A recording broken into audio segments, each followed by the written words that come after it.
somebody that actually gives a because clearly I don't. Little jackass. You look like an extra from Deliverance, if that like you got catfish. but no, your face is all over. Right now, it says, "I give a." You think I give a shit what people post about, bro? I get motherfuckers like you on my channel all the time, bro. Well, yeah, I get you're okay with them exposing you for talking to 14-year-old girls. Yeah, do you think it's because you talk to 14-year-old girls that you get trolled so much? Hey, I don't know. Let me tell you right now, bro. You're a small piece of shit. You're a punk. Chance. You're no. Hold up. No, I'm about to say something to your ass, Tommy. You seriously need to grow the fuck up and get a. I don't know. My wife's 42. Yours is 14. True. Yeah. Dude, let me tell you right now. No, you know what's funny? None of the shit of what you what you're telling me, Tommy, is you're more likely to believe the internet. There are a bunch of. I'm more likely to believe guys that repeatedly get caught. Well, then that makes you. That makes you a sheep. That makes you a sheep. No, that makes you a guy who talks to 14-year-old girls. None. That makes you a fucking sheep. That just tells me. Who do you think? Honestly, Chance, who do you think you're fooling? I mean, really? You think you're fooling me? I'm telling the truth. I'm telling the truth. You're a sheep. You're a sheep. You're a sheep for this. I got a question, man. I got a question. Hold on. I actually have two questions when you're done. Don't leave, Chance. I have some fair questions for you. I have fair questions for you. Did you stick one of these up your ass?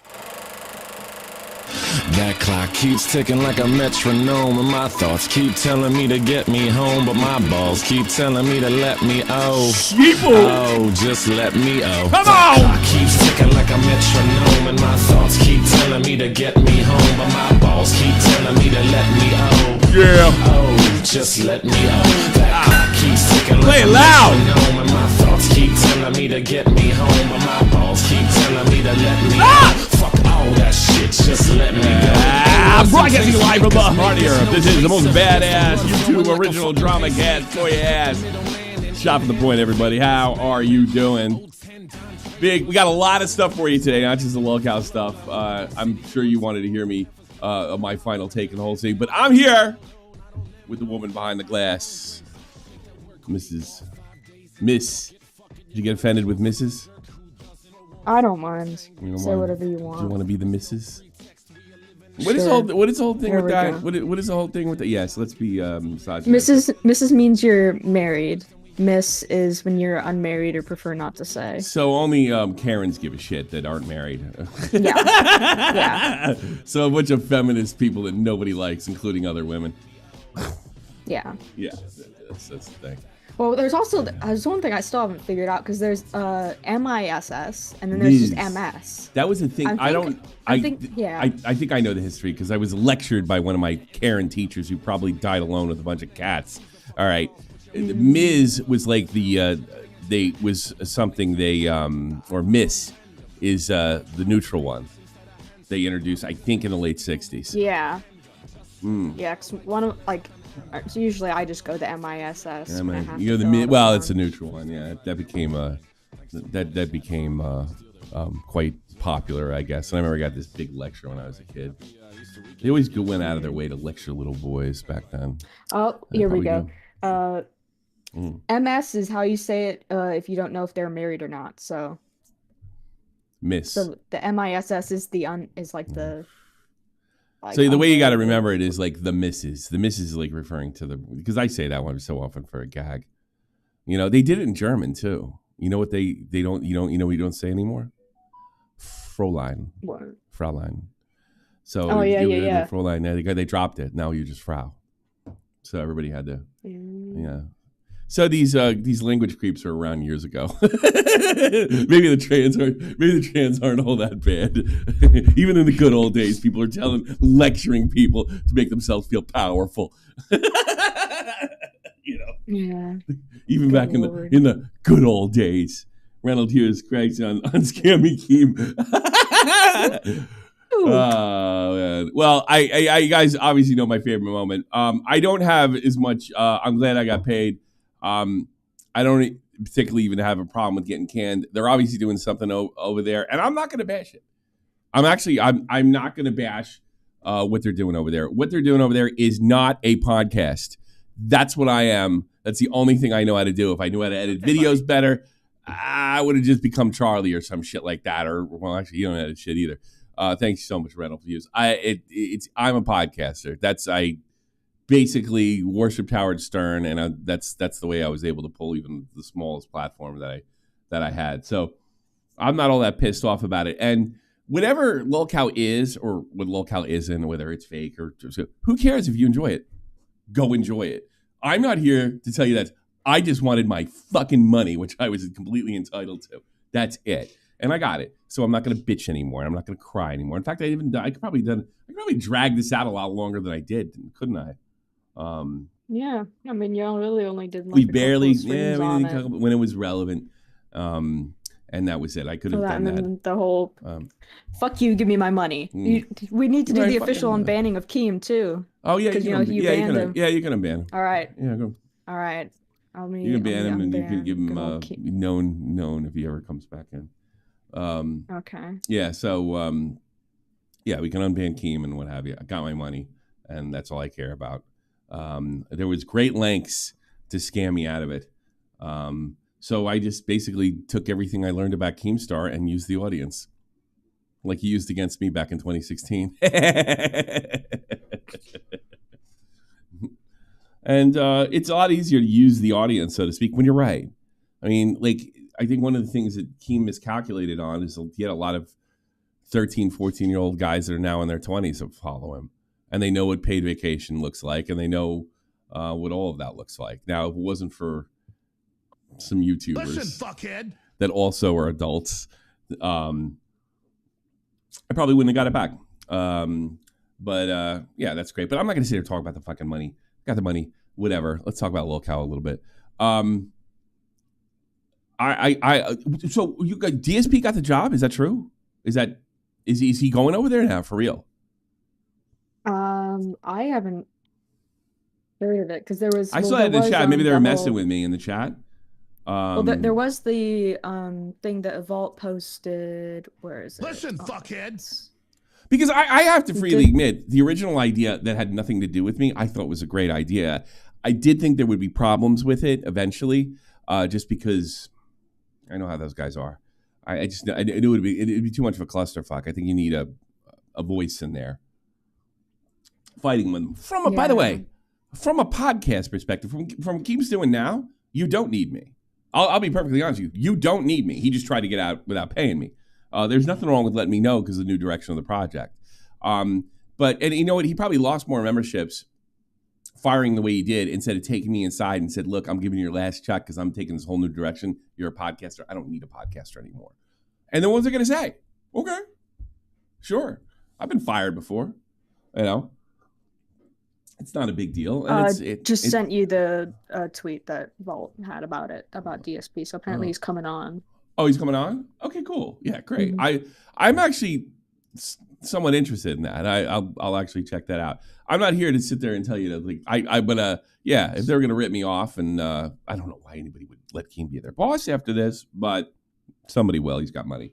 I guess he had such a good time on Kino Casino. They all kissed his ass though. It would have been really great if I was there.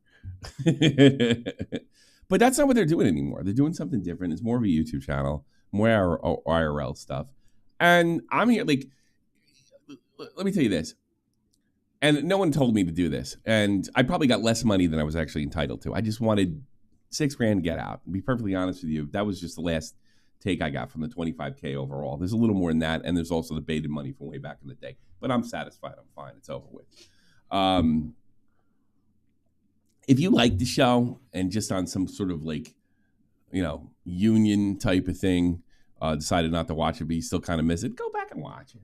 Shit. I mean, I really, it's very difficult to like Boogie because he's just a flat out liar and he'll suck ass and do anything and lie about our interactions or what have you. But I do, I feel like, I'm definitely going to miss Wings of Redemption. He was such a legend to me going in. And I got to know him a little bit. I wouldn't say I got to know him a lot offline.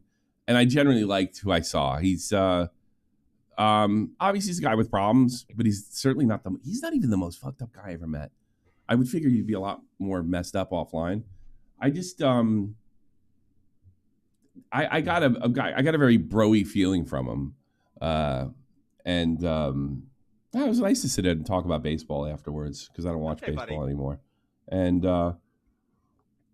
it kind of humanized him from the guy that wasn't the thing. Now, I had to be an inhuman prick when I had to be, but I always like wings. I like wings before it. I like during, and I like wings afterwards. And he also sent me something very, very nice. Just last week. I don't know if he's worried I was going to badmouth him. I wouldn't have badmouthed him either way. I don't care what either of those guys had to do to keep the check coming in, except for Boogie, who would just flat out lie. But I can understand, keeping quiet. I look, that happens at work too. Your buddy gets fired or he gets screwed over in something. You just got to keep your mouth shut because you got to bring the bills home and pay for your kids. So I don't really have a problem. Not that they have kids, but certainly they're entitled to that money too. Wings. Now, Boogie is the other exception. The guy will, sell his own mother out for a nickel. But I didn't get that feeling from Wings. He knew what was wrong. And I got to be honest with you, as far as Wings goes, one of the biggest things LolCows have, the big problem with LolCows is this: they lie. And I've seen Wings lie, but it's only when he's under a lot of pressure, he feels threatened. That's when it kind of comes out all over the place. I would say 90% of the time 95% of the time he's telling the truth, which is, by the way, more than most people. I'll be perfectly honest with at least my dealings with him. Now you can take all the clips on the internet over the years and make that statement seem ridiculous. But I mean, generally dealing with him, yeah, sure.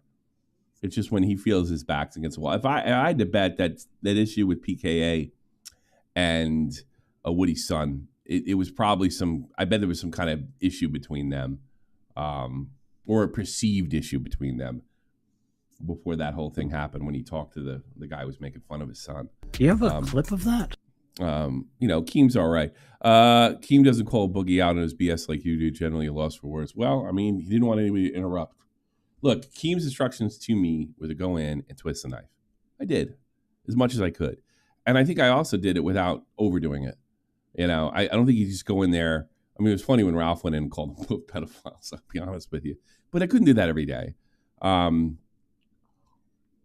Also, I think it's a lot funnier when it's organic. And I think there's the biggest problem, as much as I love the LolCow audience, especially the people I met, there was only one person that really got my fucking nerves. I'll tell you that story in a minute.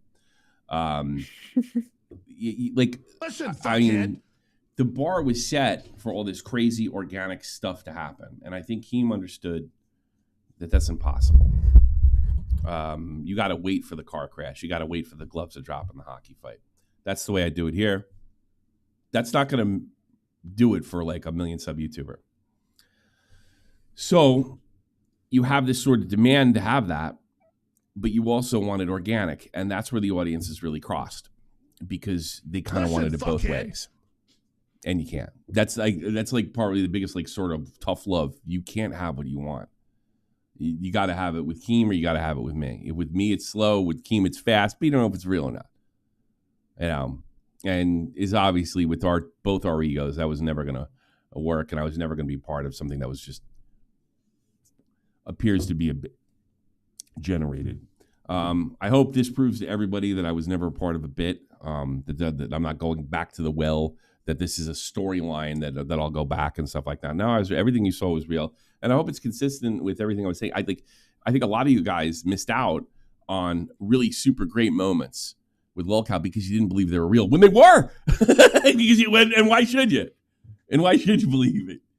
And they were so some of the organic stuff, some of this wild stuff, when the whole thing with when he quit, that was legit. That was 100% legit. But those things can't happen every week. And I don't think a guest, I think one of the biggest mistakes, I'll say we, even though it was mine, because, it's a team effort that we made, was constantly putting on guests. I think that was a bad idea. And I think when it didn't get the numbers or hold the numbers the first podcast had, which was, I think it was over 100K. I think going live streams right away wasn't a great idea as far as building the cast. Now, as far as making money, that was the right idea, 100%. But, I'm a little more artistic, I guess. Keem's a very successful YouTuber. He knows how to, he knows how to get the money.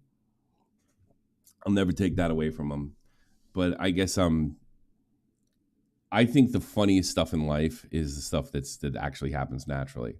The problem with that is it happens naturally. And what is natural but slow and out of nowhere? And, I don't mind having guests on. And I think just the whole thing where it was supposed to be DSP, just all the LolCows by themselves, set expectations and in an area where I don't think the fans, even though they would ask me or tell me what they thought it should be, it was so all over the place. There was no uniting voice on what we should and shouldn't do. The show was chaos. The fans kind of had chaotic requests. I think it just that really was that wasn't actually Keem's fault at all. The fact that DSP pulled out, and that changes had to be made, and expectations were kind of raised and lowered, and that helped with the chaos to a great deal when DSP pulled out. Now, if DSP doesn't pull out, we're not even having this conversation. I'm just telling you the reality of the situation. That's the way it is. I generally like the fans. Not the ones that got rid of our sponsors. I'm not going to miss them at all. But I really like the fans in the Discord a lot. They were kind of a pain in the ass in the sense that they were kind of like, just put this guy on, put that guy on, and do this, and then do that, and don't fake this. But how come it wasn't exciting enough this week? And blah, blah, blah. I get that because they're fans. And the way I look at it as a business and the idea is to please the audience. Okay, buddy. Thank you so much, Nerd Chitty. I hate to break this to everybody, but Boogie's fat. Sorry to had to hear it from me. Thank you so much, Nerd. I think that just I got to stop reading stuff in the middle of it because then I forget what I'm saying. The fuck was I saying, Jeannie? It was something about the fans in the Discord. Oh, fans in the Discord.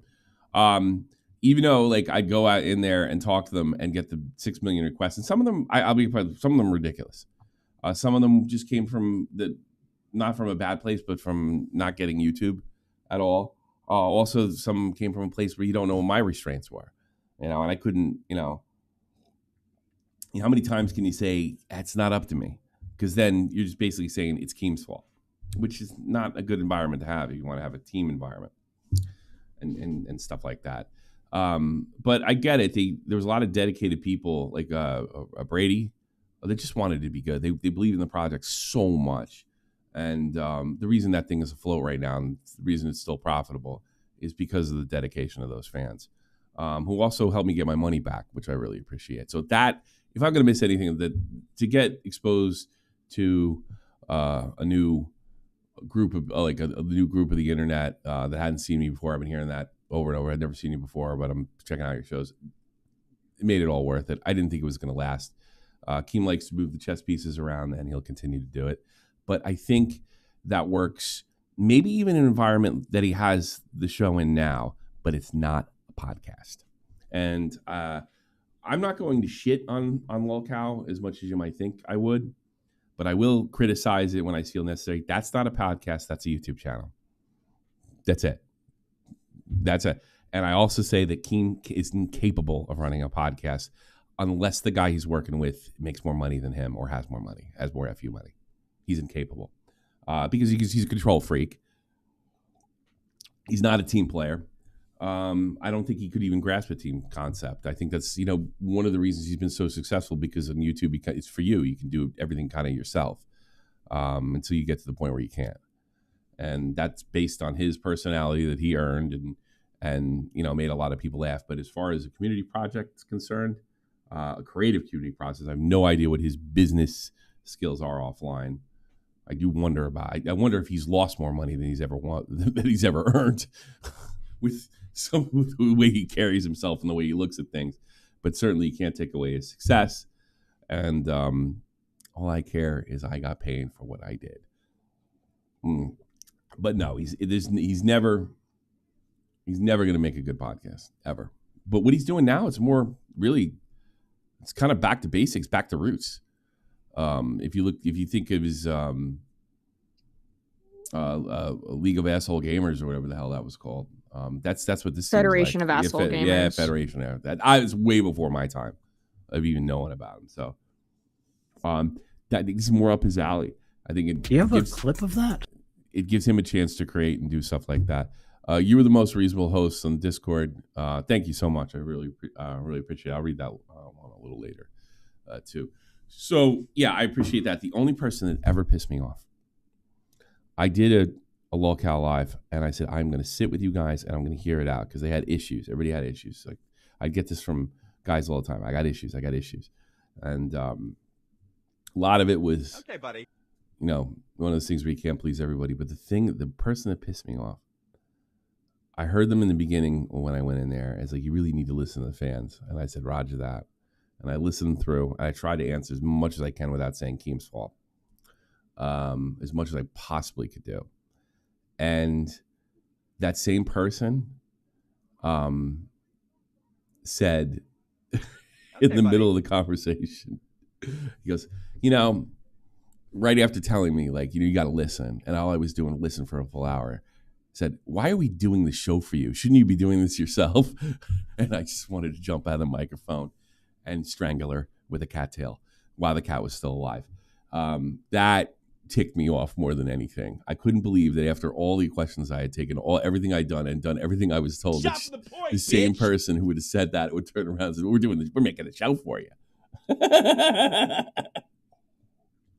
So that irritated me to no end. Other than that, it was pretty great. You know, I appreciated all the support, and thank you guys. There's enough grown-ups fans that didn't let me get screwed this time. Because if I ever got screwed, it was on me. I knew that going in, so I didn't, because of you. And I just want to let you know that I appreciate it. There is other stuff that I would have commented had I not been on the show. Check this out. And I said, I asked the internet for help in 2022, and I did it wrong. I fumbled, like 100%. I fumbled. I wasn't fully diagnosed. My doctor told me it was possible. He told me that he saw signs of it. I made the video because I knew that I was going to need money one way or the other. I should have waited till I got the diagnosis. I should have waited. I should have mentioned. I thought this was AI when I first saw it. I thought this was AI. I couldn't believe it. Obviously, this is probably early on in the live stream era where I was asleep. And no, I didn't watch every stream. Point, bitch. Michael O'Connor, thank you so much for this. The cancer scare. When I made the video, I panicked. I fucked up. I deserve everything I got. I deserve it. Like I said earlier, I deserve it, and that's okay. It's okay. Stop worrying. And before I sit there and say, I know what you guys think I'm going to say, because I didn't actually think this right away. I thought it a couple seconds later. None of them picked up on that. Now, I got to be honest with you. I like to think that I would have said, wait a minute. And it could have happened. That was my role. But both of them not picking up on it. And he talks about his health shit so much. I wonder if this would actually got behind me. I'll be perfectly honest with you. He's always talking about this stuff. And it almost looks like he's like, what do you think he's doing there, Gene? Is he trying to get ahead of it? That he thinks it's coming out? Like, what do you think is happening here? It could be like, I mean, I'm kind of in the same boat as you, surprised that neither of them picked it up. Like, Wings especially, I thought would have maybe picked it up, because it was just... Well, he goes on and on about... The first time I was like, oh my God. He goes on and on about his personal... The fans didn't pick it up. I mean, I can't even call Wings and Kim a retard. Nobody picked it up. No. There wasn't a rash of Boogie's faking cancer after this came out. That's why I thought it was AI. Okay, buddy. Nobody picked this up. And I can't wonder... I wonder if I would have been sitting there looking stupid like Wings is right there right now, because he talks so much about himself and his own personal issues. And both these guys are zoned the fuck out. And I zone the fuck out too. Because that's what he does. Yeah. So no one really thought about... And I think it's obvious that was terrified about this for months. For months.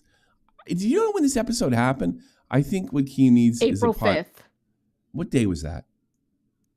Let me double check. What day is that? April... Tuesday? Uno momento. April 5th is a Friday. It was probably would have been one of the quote unquote member streams. That's why. There's another reason. It was a member stream. That was a public stream. Probably would have got away with it. The luck that you had to have for people not to pick up on this, it had to be in the area of winning the lottery. Absolutely had. Oh yeah. I like to think if I was listening, I would have picked, but I might have been just zoning.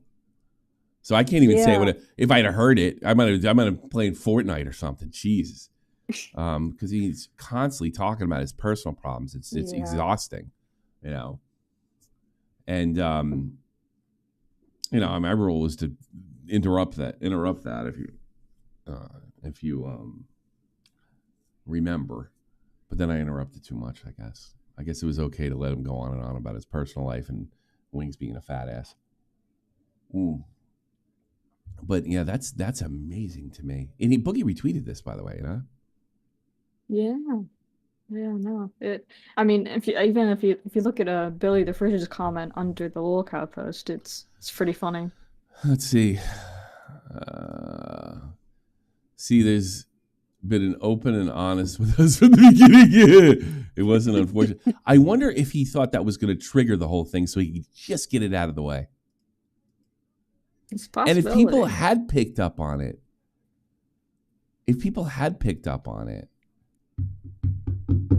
what difference would it have made? I don't know. I mean, it could have been like the little piece that started Destiny looking into the whole thing. But he admits it right there and then. I should have waited. Yeah. And that was always kind of the theory. Oh, let's see his again. 2022. And I did it wrong. I fumbled. Like 100%. I fumbled. I wasn't fully diagnosed. My doctor told me it was possible. He told me that he saw signs of it. I made the video because I knew that I was going to need money. Wow. He's basically saying it was possible. He saw there was a pretty good fucking chance with his luck. So it's not exactly what Keem said. Keem said that he wasn't mistaken at all. He knew he was lying. He just probably thought, odds are in my favor, I got cancer, I'm going to die. That's how he did it. That's funny.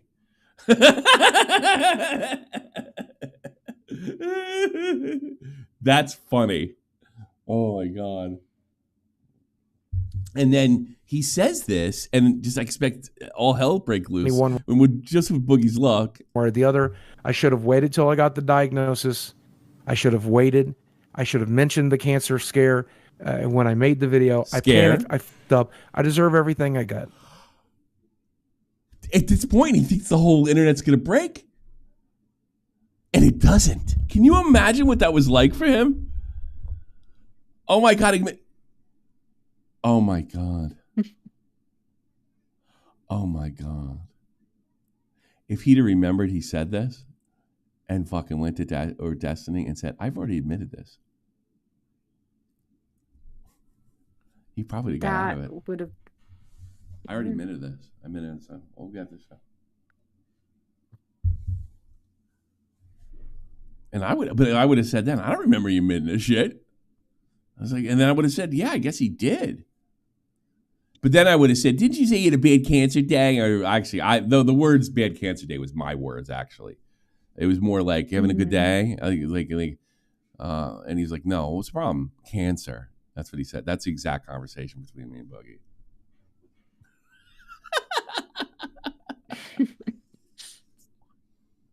So he really just committed suicide and nobody picked up on it.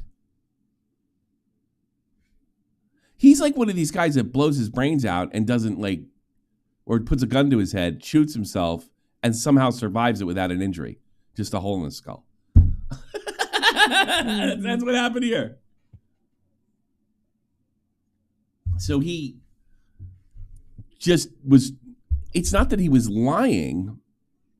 It said he thought he was just it's got to be cancer. But he's stupid because you can just be unhealthy and get this thing too. And it cannot be cancer. And then he went on and told everybody what the fuck it was. Polythysine. If he just said he had a blood cancer that's really slow, no one would ever said a thing. But, it's like anything. He had to use it. That's funny. Well, I was glad I made the cancer episode. That's funny. Another thing, rumor I want to squash. Was I thinking of quitting when I saw the way Pooled Pencil was getting treated? Yes. Would I have quit after that? Did I have any plans of quitting after Destiny stream? Absolutely not. I was definitely going to ride it out at least a couple more months at that point. So I'm not that much of a hero of Pooled Pencils. I had went to Nick and I said, should I be doing this? Is this the right thing to do? And he just said, you do what you want, but wait till tonight. That's what happened. So I was really in the discussion phase of should I leave, not I'm going to leave or drop out or anything like that. I also would have gave Keem a certain amount of time if he didn't need me. I know what Keem would have said too. Just tell everybody you're leaving on your own volition. Just don't tell them I made you do it or forced you out. And I would have done that just fine. But Keem had to get a W on me to put. Notice he has to get a W on everybody when he fires. He can't just let somebody go. It's always got to be there a bad person. He's got to play bad person. That's too funny. Too funny. Is that it? Is that the end of the? Maybe I'll take some LolCow calls, but I also want to do the news. Today's a news show officially, so I'll take some calls right now if you want. If there's anything you want to say, if it gets a little too circular. I'll take LolCow questions only, not open phones. So you want to go in the Discord. I appreciate it if you join the Discord and all that other good shit. And for all the special events and shit like that after, you do have to sub. But to call in, it's nothing. Free. So let's take Tonester. Tonester, what's your LolCow question? You're on the air. Tonester. My mind is just blown right now. I was on the EFAP chat watching it when it first broke, and I just, how did nobody catch it? Honestly. Because he drones on and on and on. So that shows you that him going on about it and not getting interrupted is not good for the show. That's what it shows you. Because literally, I mean, even in those things, was it 800 to 1,000 people in those extra shows? That's a lot of people in a stream. That's enough to make a living off that's enough to make a living off of 1,000 people in your stream. If you're by yourself, if you're taking it all in yourself, actually a good living. And it's just, I don't know. I feel like I'm on stunlocked everybody. Look. Well, look. So does Keem Wings in this picture. Yeah. That he was just boring people to fucking death, and that's something he never understood.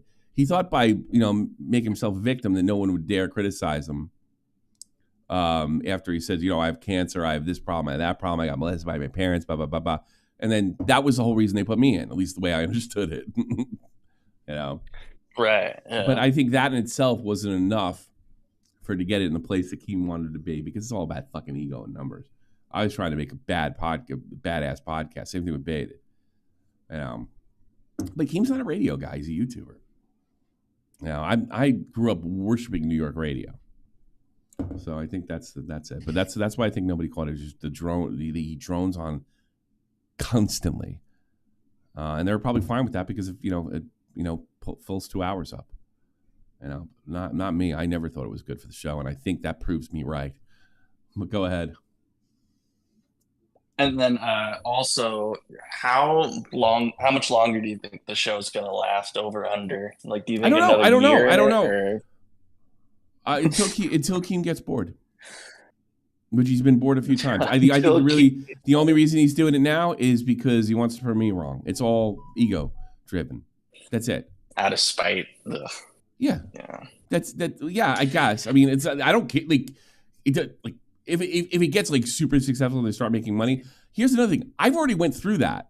You know, I'll say it right now. They were making like $10K an episode of Peace during beta, like right after I left. I never saw that money. I know, yeah, exactly. So I live with that. You know, somebody wrote me today. I guess it was supposed to hurt my feelings that I'm go back to my irrelevancy rock under my as soon as this is over. Yes, I'm fine with that. I don't really have the I guess because I never really got the big numbers and I never got my plaque or anything like that. That I don't care all that much. I just want enough to have a living. You know, if your stuff isn't broke, don't fix it. You know. Well, that's another thing. I think if I stuck with the show, it would have broke my backbone, and my backbone has always been the show. So why damage that? I can't go into that with an NDA and have nobody believe whatever I said about the show. I could never have that. You know. I don't know if I think it was a twofold thing. If I don't take it, he gets to get rid of me. If I do take it, he gets to abuse me. So does this mean now he gets 2 more months of punishment because back in April he was having the charade on? So what about the April and May for faking cancer? I don't know. If I were him, I'd have said I said it already. No, what does he do when Destiny comes? I've already admitted to this. It was on an adventure show, and that would kind of made Destiny look stupid, and I would have been kind of forced to defend him. I guess he did say it. And I would have said something like, don't you ever fucking give me any, my cancer's acting up. I'm not feeling good. You know, like that. But it still would, I think it would have. I don't want to be on my feet for more than a minute. My cancer might add. I don't think it would have gotten like Dexterdo big. You know what I mean? I don't think it would have. Yeah. If he'd just turn around and say, I already admitted to all this. I thought, the doctor said it was a possibility. And he goes, when did you say that? I said on the show. My last question would be, what was your favorite guest on Cyrax? Oh, favorite guest? Cyrax.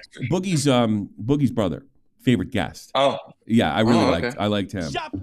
That's probably not a show that's super popular, but I loved it because I like family stories and like the fucked up stuff. I thought he was a great storyteller. He was a super intelligent guy. I was there to fuck with him. I thought he was just a dumb hillbilly, and I realized real quick, oh wait, this guy's probably smarter than me, you know. And just changed the tone because if I went after him, I would have made myself look ridiculous, and I don't think it would have made a good show. So, and I thought the stories about stabbings at Christmas time was much more fascinating, you know.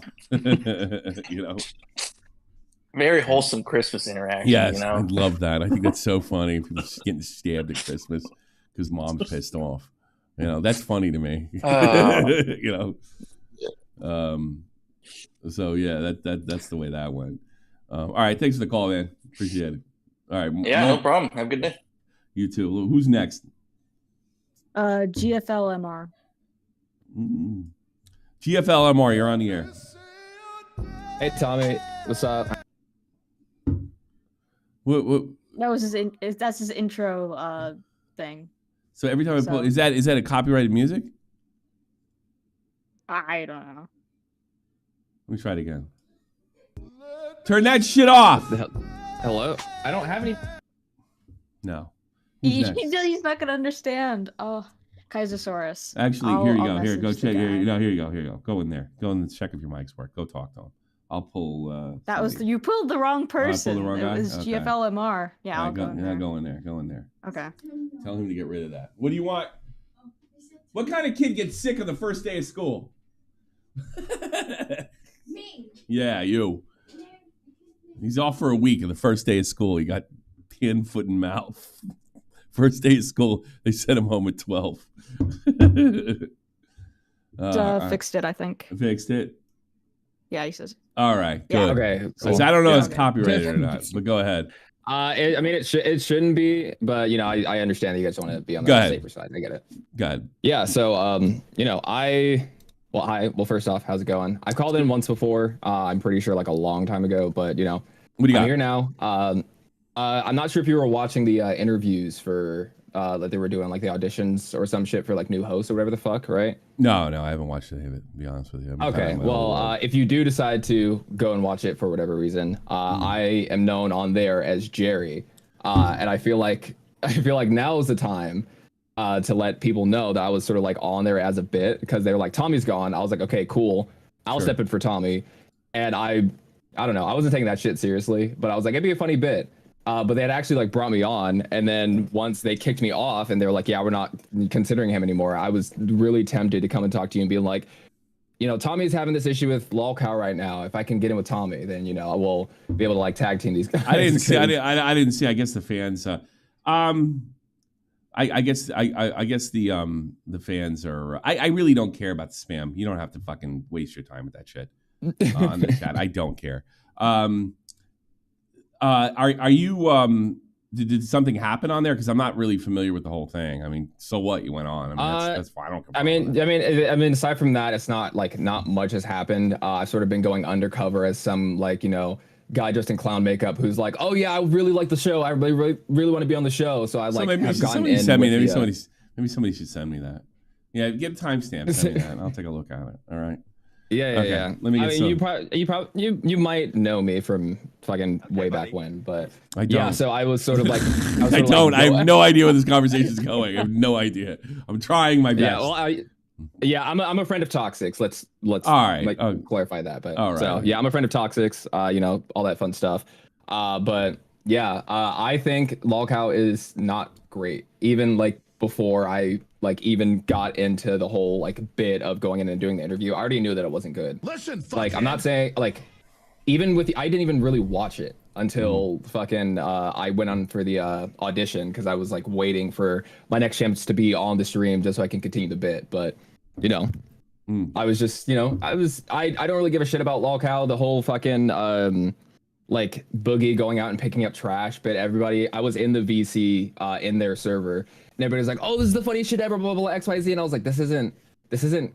Well, I mean, let other people enjoy it. I mean, I like you're more bitter about it than I am.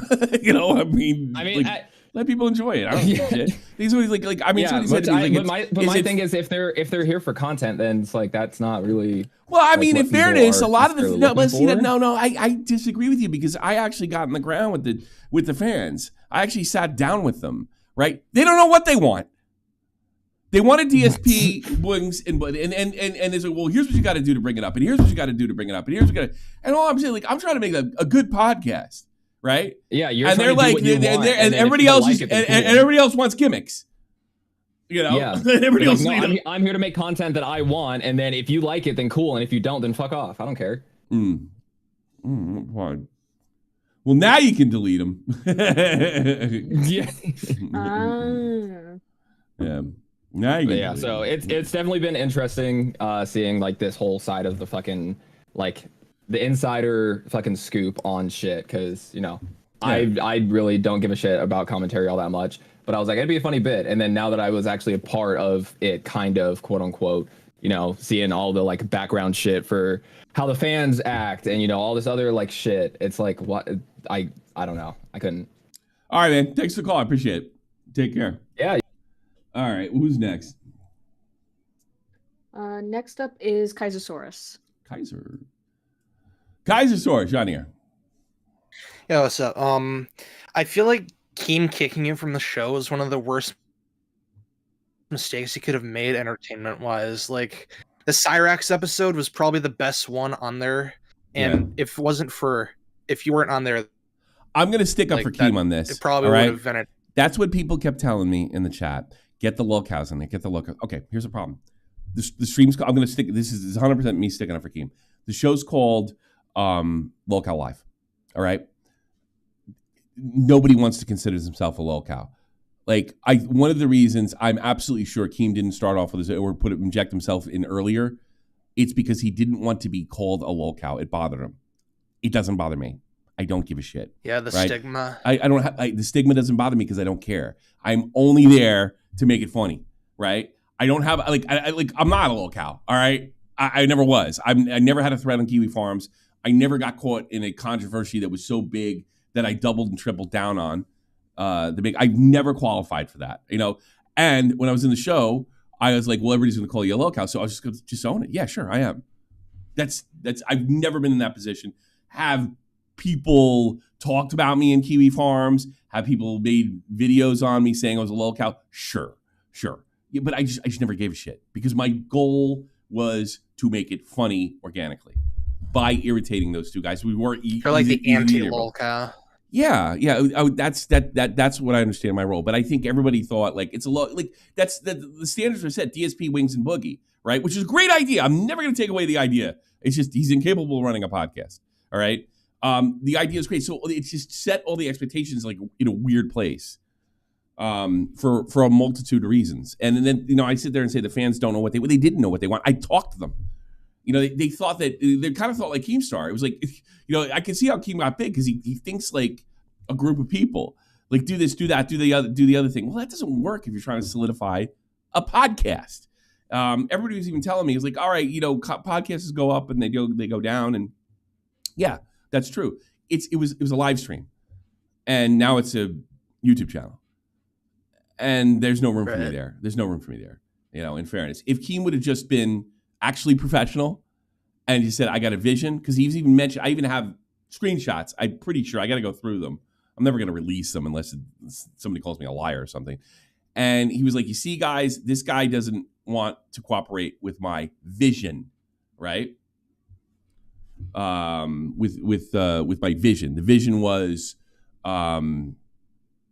the vision was obviously whatever he's doing now. I never could have gone along with that because yes, it doesn't look real. And he never told me to do a bit or anything like that. So I don't know if anything you're seeing is real. Who cares? Who cares if it's real or not? Who gives a crap if it's real or not? If you like it, you like it. It doesn't need to be real to me. If I start watching it again, it's because I want to see it, So there you go. That's it. Anything else? When Wings was threatening to quit, was he serious or was that like a bit? Yes, 100% on the money. I was honestly, yes. Now, did I overdo it to get madder than I was? Was I mad at him? Yes. Did I overdo it for the show? Yes. That's my whole point of being there. Yell at him, jump on his ass. When have you made a good decision the rest of your life? That's my job. That's what I was doing there. That was funny. That was one of my favorite live shows. If the favorite, that was nothing was ever set up. Nothing. If Keem and Boogie set some stuff up, I had nothing to do with it. I think he was smarter to even come to me and want to do something like that. Keem was one of these guys like, okay, we didn't get 100K this week. It must be the editor's fault, or nuts because of nuts shorts, or maybe because we don't have the right guest, or maybe it's because of this, maybe it's because of that, maybe it's because we got two guys with super hateful fan groups. And then that's one of we could make money on the sponsorship because the fan groups and what have you. Maybe it's just simply that. Maybe the market isn't as wide for this as you think. Maybe the organic stuff that makes stuff truly funny. Like Cyrex was the only one dumb enough to come on.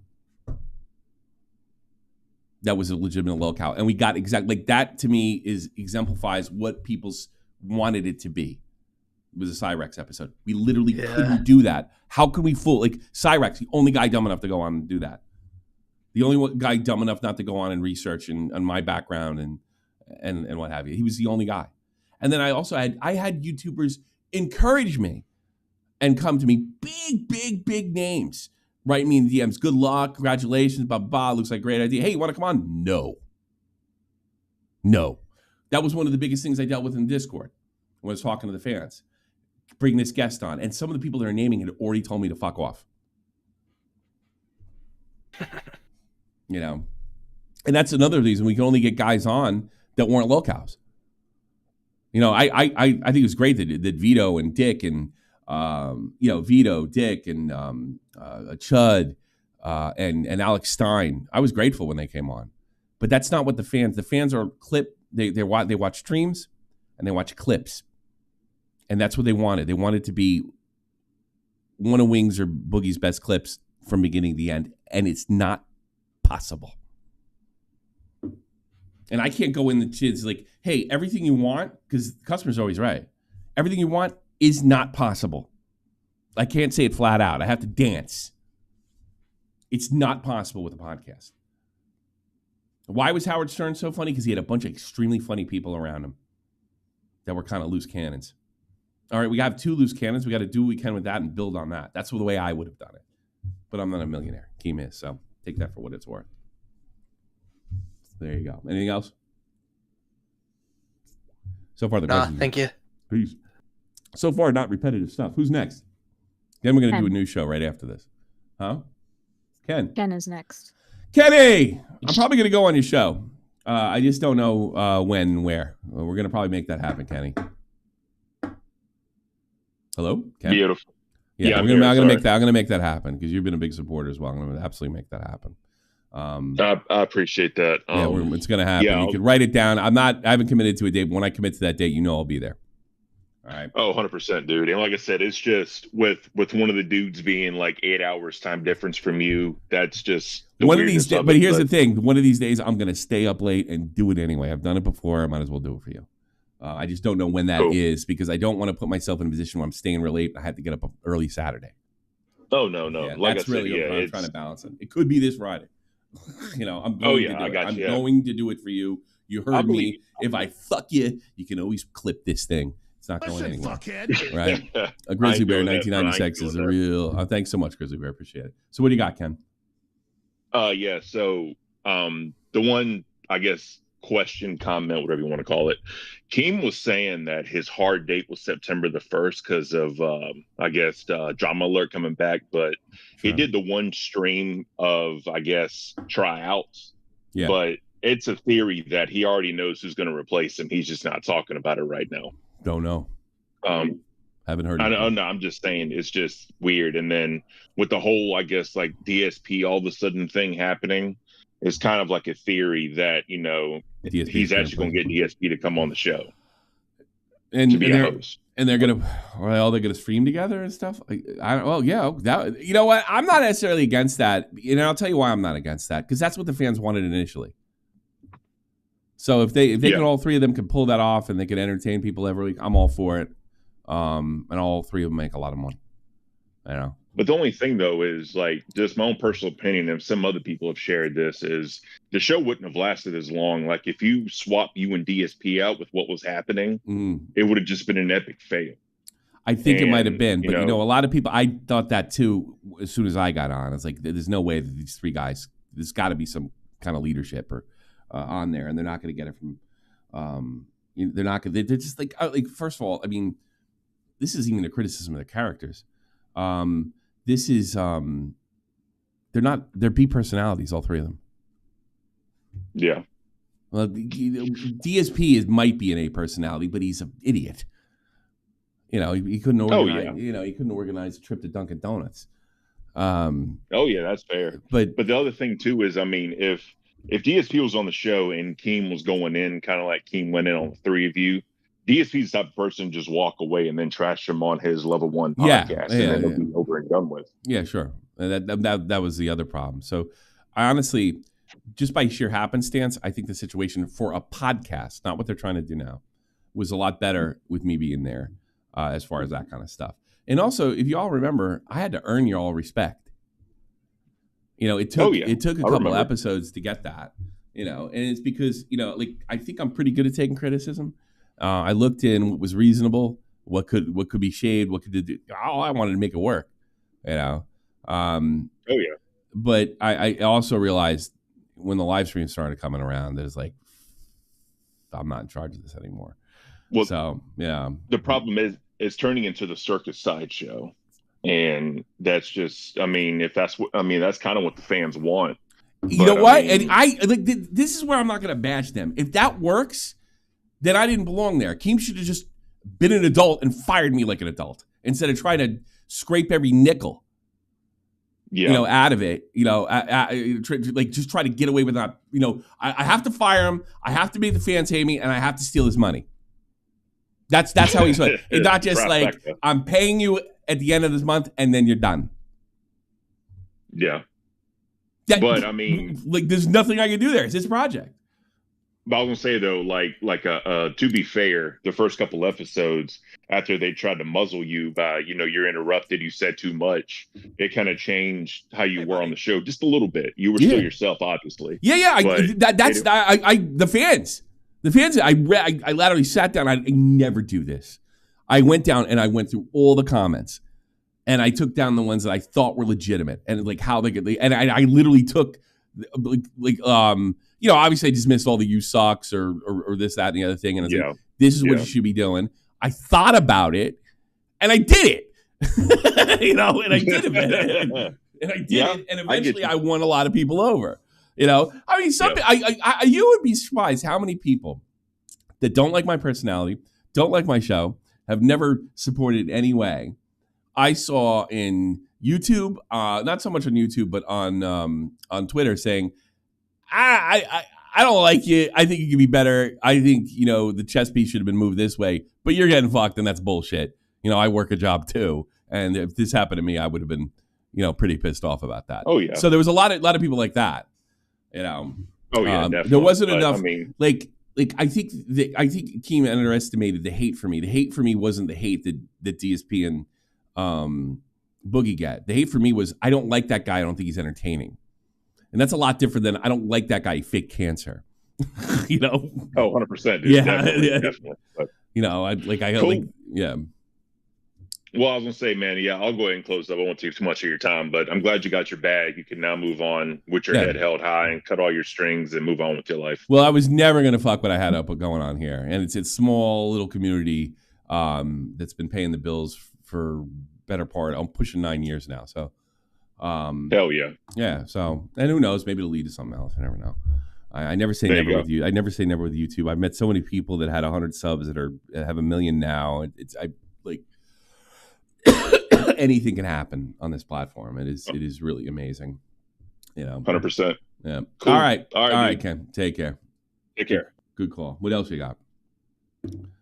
G.I. Joey Jojo is the next one. G.I. Joey Jojo. You're on. Go ahead. Can you hear me? Yo, go ahead. Hey, big fan of the show. Thanks. Thanks for the call. First time you called in? Yeah. I can't believe it. You sound like a veteran. All right, what do you got, buddy? What do you got? You don't have to get into all that stuff. So how was Boogie off stream? Did you ever have any interactions with him off of stream? Yes. Where he did he change character at all, or no? He's a phony all day.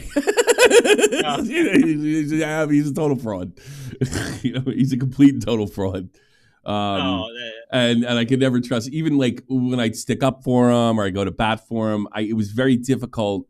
Or when something I saw it happen with his girlfriend, and then he wrote me back and he said, I really did appreciate you coming to my aid and being concerned about my relationship and what have you. And then, I want to believe that there was something there, but I mean, the fact that he went on and just completely fucking lied on the last show, you got to look back no, he didn't mean that either. He doesn't mean anything.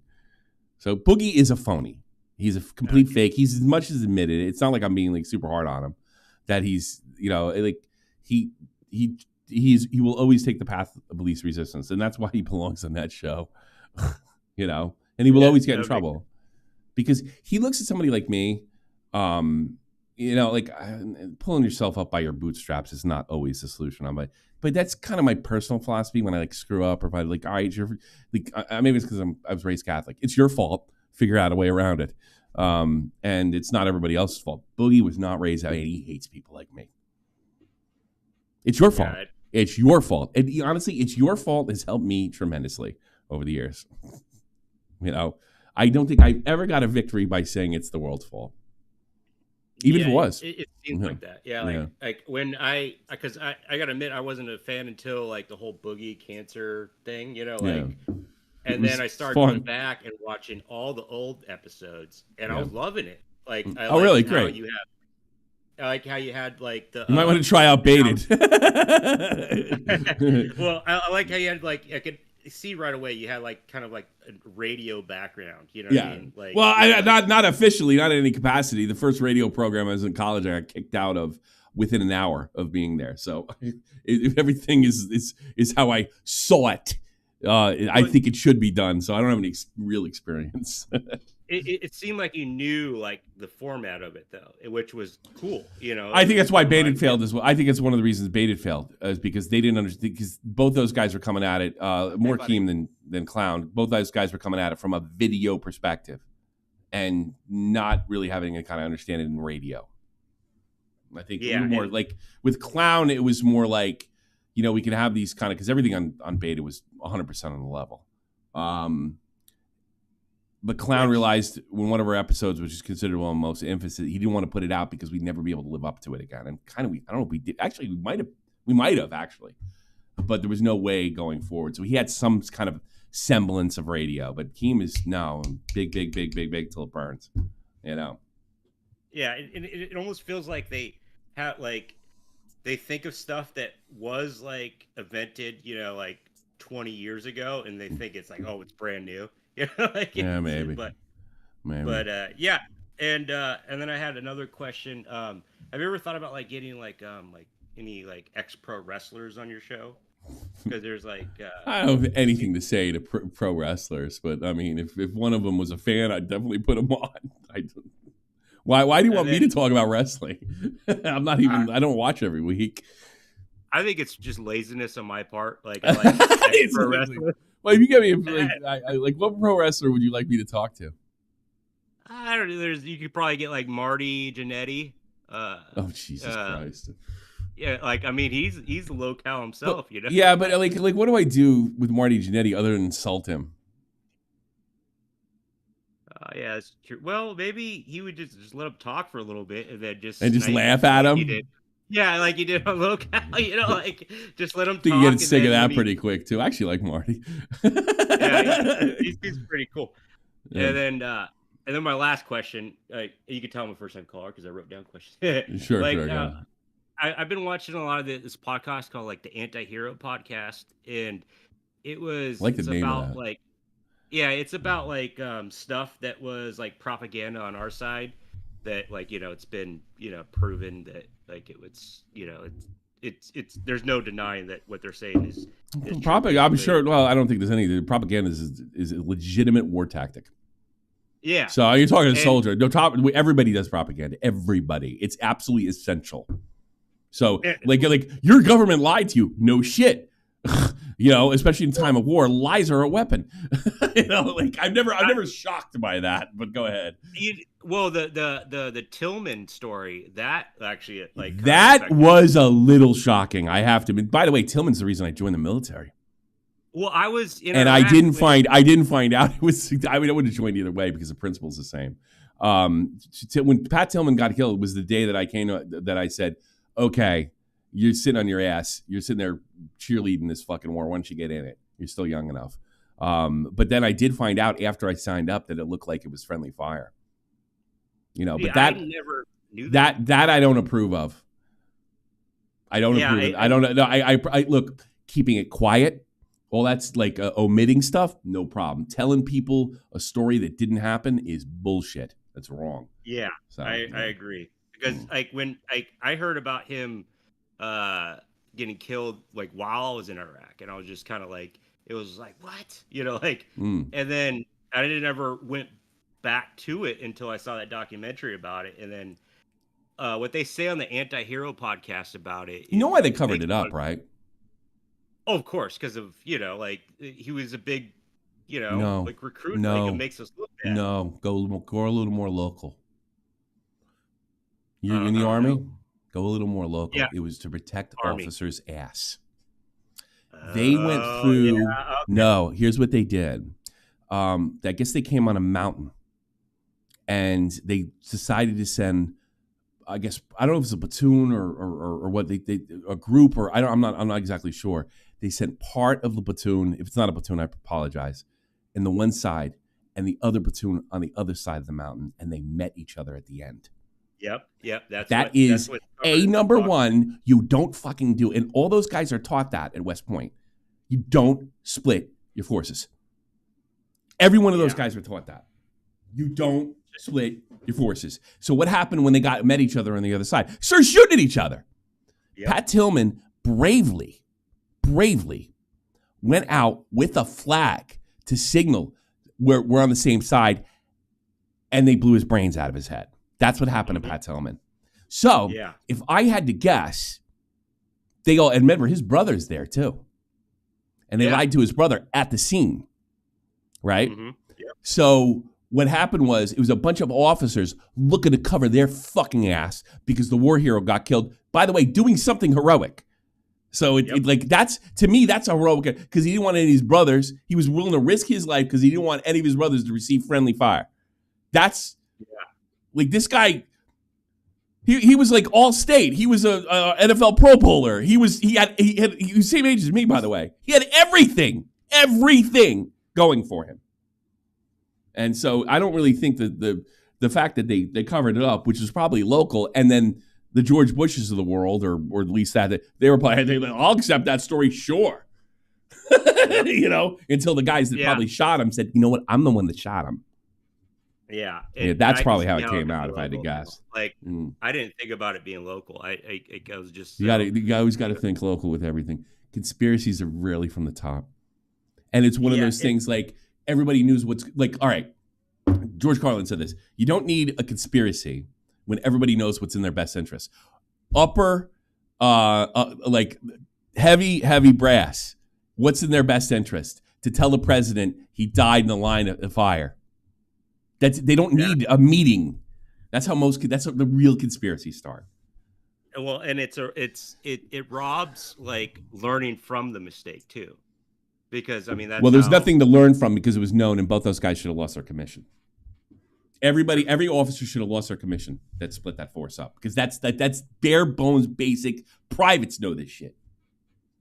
And they cover all this on the Anti-Hero podcast, which is really cool. Yeah, but sounds like anti-American stuff, though. I don't want to hear that. No, it's not. It's not at all. Actually, I thought at first too. Oh, really? But they're all like, they're all. They just telling bull. All right, they're just calling out bullshit. All right, thanks for the call, man. Appreciate it. Who's next? Next up is Jay Herbert. Jay Herbert. No one wanted to hear about me talking about the military. It's tears. Jay Herbert, you're on. Go. Hey, what's up? God damn, I'm glad you got paid. That's the biggest freaking thing. I'm glad you're glad. I just don't understand why you are, but I needed people like you to get paid. So does that make any sense? Yeah, no, yes. Yeah, I guess so. Why not? Yeah. But no, I'll be okay. I'll be okay. I'm not gonna bullshit. I'm not gonna bullshit you and give you I'm not gonna make a video in 3 months and saying, Kim owes me another $300-400. Okay, so which I'm sure he's praying I make. That was actually what I was. That was gonna be my question. Did he pay you like just the $6,000 or whatever he said he was gonna give you, or what the fuck? He paid me what I asked for. That's my answer. That's it. God. I'm satisfied. Awesome. And I guess now my only other question is still, despite him paying you, I assume there's no way in hell you're gonna go to anything he runs ever again after this shit. I will never. I know that's not true, but I'll never ever work for him as a boss again. I'd be a part of a project with him as a personality. Absolutely, I will never ever work like where he's in control of money or my boss. He's never going to be my boss again. He's been my boss twice. It doesn't work. Yeah. Yeah, which makes sense. I figured I'd ask because I know Clown recommended, or there was somebody that recommended that. I think Clown himself recommended if he took over Baited, you would do it because then he'd be in charge of the financials. Absolutely. And he's not my boss. Like, we're all three separate personalities going in to make this podcast work.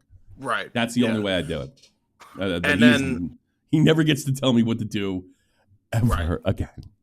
Yeah, and then as far as the LolCow thing, if there was ever a chance, I really and again, I know the reasons because you explained it, I think a couple weeks back. I really do think if the opportunity somehow ever presented itself, if you were given an offer to take LolCow in the direction that you wanted to go with and make it more of a radio show / podcast and not necessarily a live stream, I really think that would actually be better for that show, especially considering what it's supposed to be. I don't think so. I don't think so because I said before what I wanted and what I was there to do. Right. Keem said this in his own show. If you look at when he's on and when you look at when I'm on, I don't pull as much as he does. Right. So I don't know from that perspective he's not wrong. Oh yeah. But I was satisfied. This is the difference between me and him. This is where I'm not a burning furnace of ambition. I was satisfied with what was going on because I thought that's all it could be. Keem doesn't look at things that way. But the problem with the way Keem looks like, if Keem was just like, just push a little further, then I would be like, all right, you got to up your game.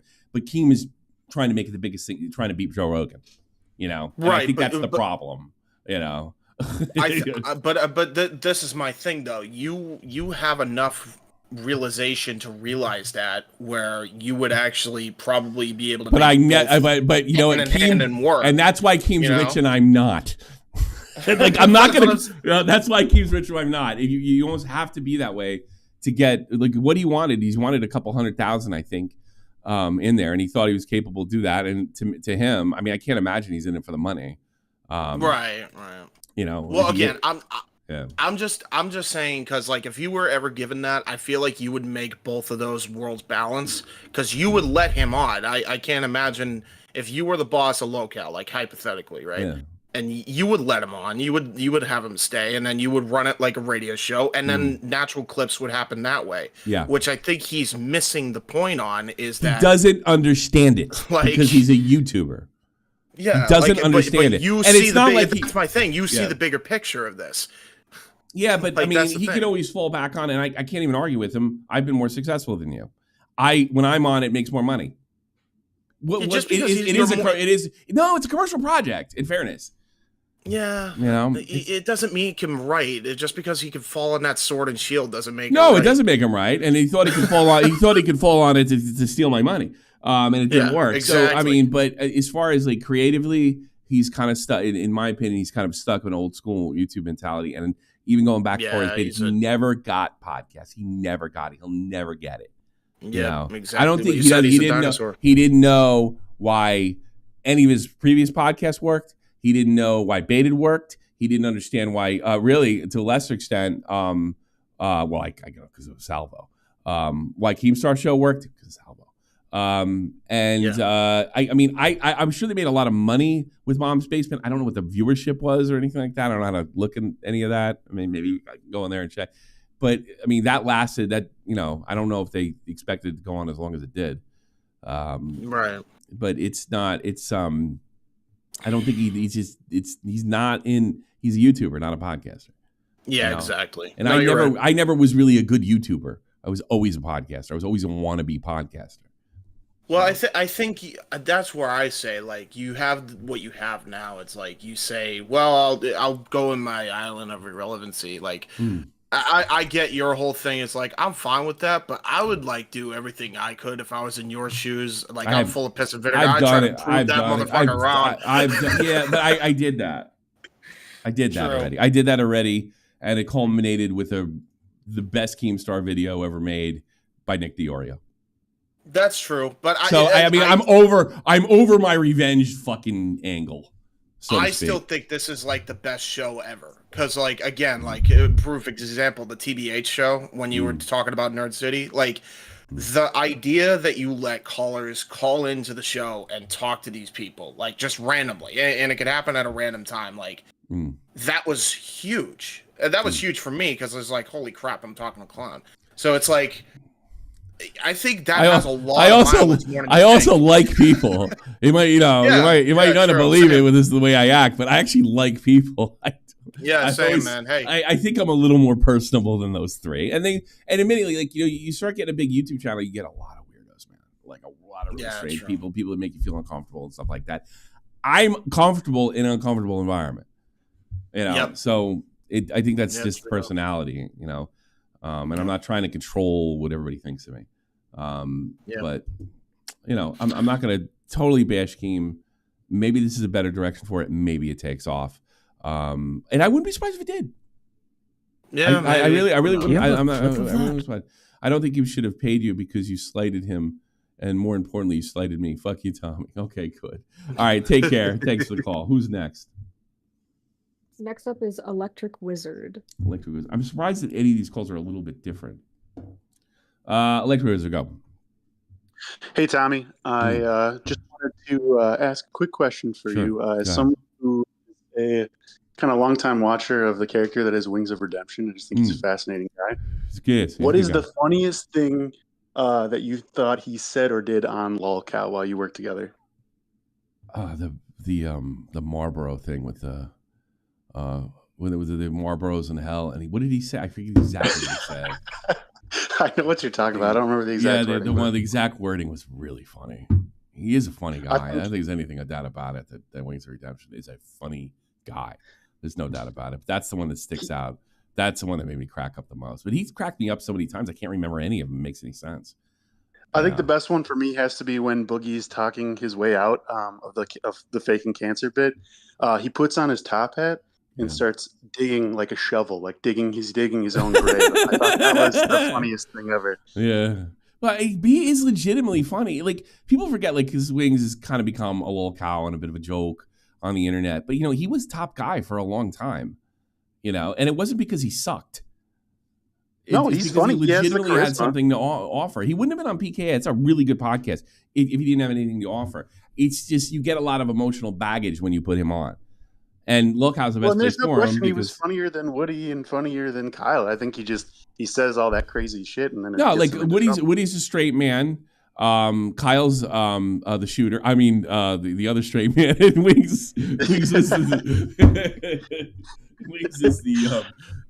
the other one. So is the funny guy, sure. And I think there's some truth in what he says. Is like, I said stupid stuff on purpose to entertain, and people took it literally. But the reason people took it literally is because they wanted to. I could say those same things and not get any kind of trouble at all because he had done other stuff to piss them off. Well, and he's also just too dumb enough to realize the implication of some of the things he says. But yeah, no, I think he's a funny guy. But I did want to say, as someone who bad guy, he's not a bad guy either. No, I don't think so. He's just like, I don't think he has. Maybe he has. Like, he doesn't. He's not. His self-awareness is very, very low, which probably was made him. He's got to be on the spectrum a little bit, yeah. I wonder sometimes, because like when he didn't. The thing that really, I didn't believe, like, he didn't go to the. This is when he didn't go to the fucking Niagara Falls with his wife. I know it was so bizarre. It was so funny. It was like right out of something that happened. Start. You take your wife to Niagara Falls and you were right there. What kind of person does that? Well, I had this going on, and then you pick on him, and you pick on him from there. You pick that apart. You pick that apart. So that was Kelly that probably was. Brought him back to poor Kelly. I felt so bad for Kelly, but it's hysterical. It's hysterical. Like, don't ever change. All right, thanks for the call, man. I appreciate it. Yeah, have a good one, Tommy. All right. Snow Bunny Hunter. Or is that next? Is he next? I don't know why I thought that next. was next. No, it's SXNG. Is next. SXNG, you're on the air. Oh, hey, Tommy, what's up, man? Oh, Tommy started with. Sorry, I gotta answer somebody in chat. Yeah, I did know that. If I misspoke, I misspoke. Sofa Ninja. Go ahead, SMNG. Go. Yeah, first off, man, I just want to say I learned a view from Mudahar during the whole Mama Max situation. Yeah. And I followed you up through Nicholas Diorio. Sure. I don't know if I get it a lot of the other people's show. I get a Nick's show. I get a Chud's show. I get a lot. I'm everywhere else, but everybody sees me in a million videos about Illuminati, but nobody ever comes here. I don't know, man. But then I saw you on LolCow Live, man, and I just want to say, dude, the hate that you got, I didn't think it was justified. Like, everyone wanted to get you off the show, like the audience. I thought you were pretty entertaining, man. I don't know if it wasn't justified. I just don't know if it was handled correctly, but shocking. Yeah, well, like, what better way to get, like, I'm the LolCow Live podcast, whatever. Of course it was going to be fucked up. Everything we ever did was fucked up, including the start. Yeah. Do you know I was involved with that? Do you know I was involved with that for an entire year? Nah. Yes, it doesn't probably. Yes, a full year, because I made the the pilot was sometime in July, excuse me. Oh, so like, yeah, so it was really a full year. Did you have to audition for it? Like, how did no, we did, but the process was just like, we had this guy that was in there that was friends with Wings, who I knew about, that was registering all the stuff which pissed Keem off. Probably because he was trying to get a piece too.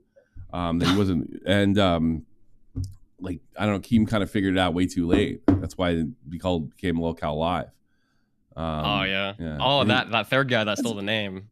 Yeah, kind of. Yeah, like that was a pretty wild thing. You know, like this guy's a lawyer and he's telling him like, yeah, I registered the name. Don't worry about it, Keem. You know, like, well, who are you? What do you work with? And he didn't provide anything, so it's pretty funny. You know. Yeah. Nah, it's just like everyone was like, you know, get him off the show. He interrupts people, blah, blah, blah. And I don't think that's true. I think you help steer the conversation. You have like a lot to put into it because like if not for you, we just hear Boogie all the time.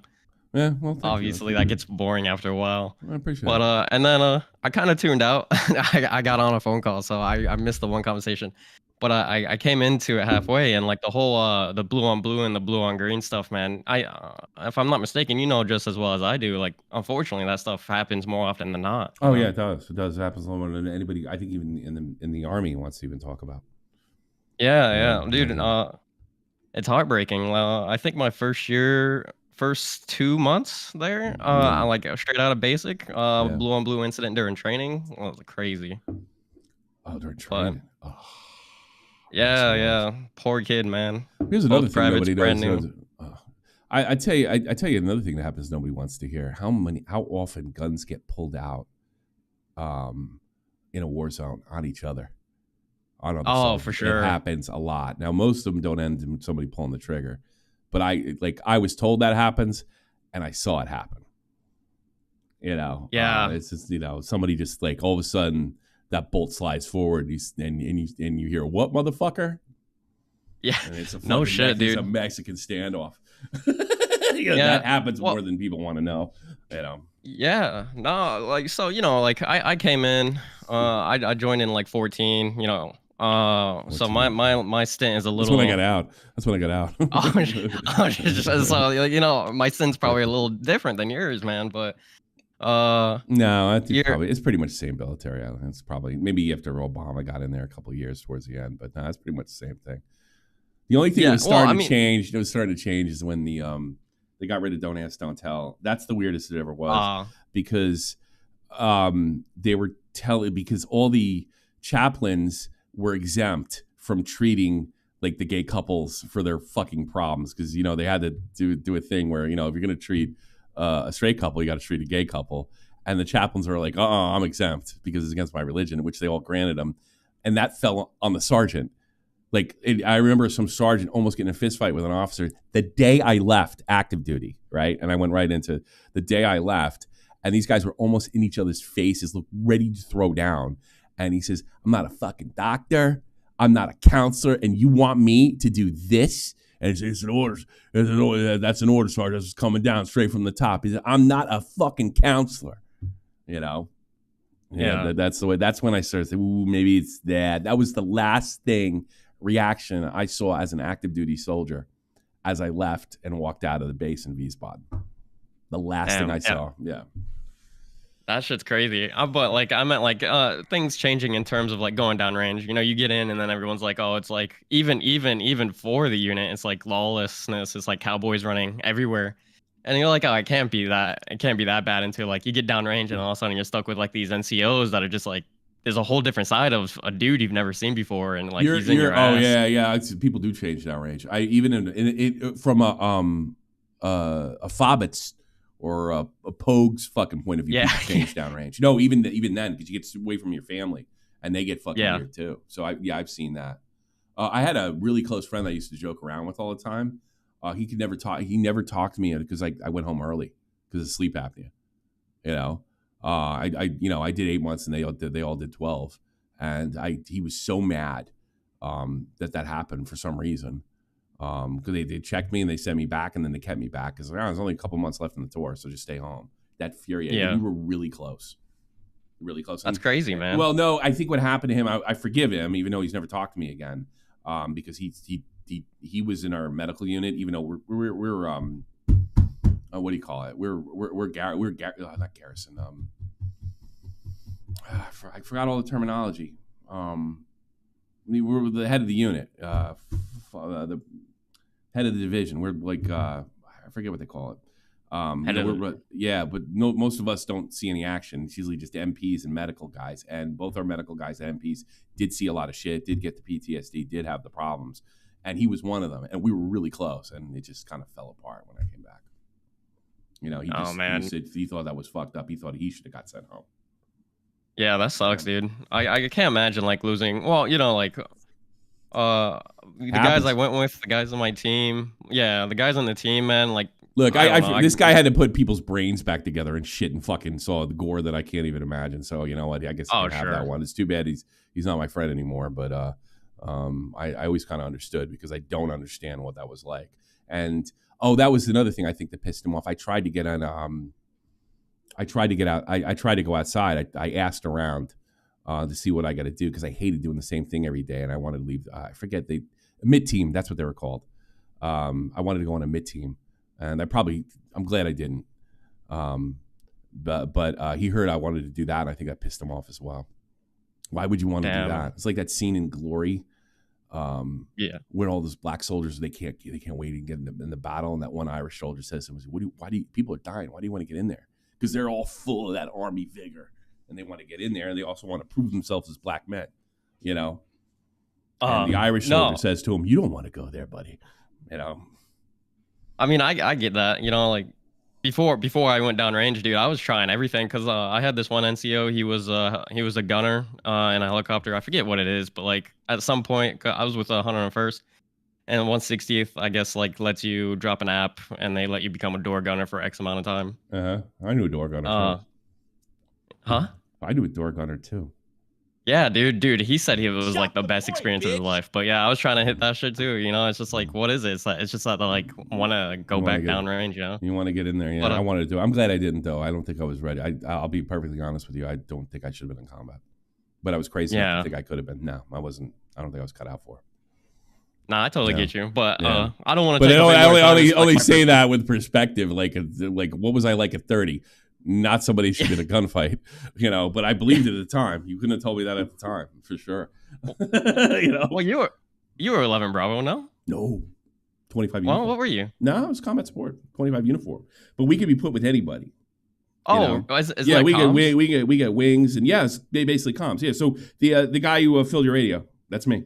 Yeah. Some of my best friends were comms. Yeah. Well, that's what I was. I was told by other guys that served in infantry groups how to handle it. So my job changed. If I was in garrison, can I help you with your printer?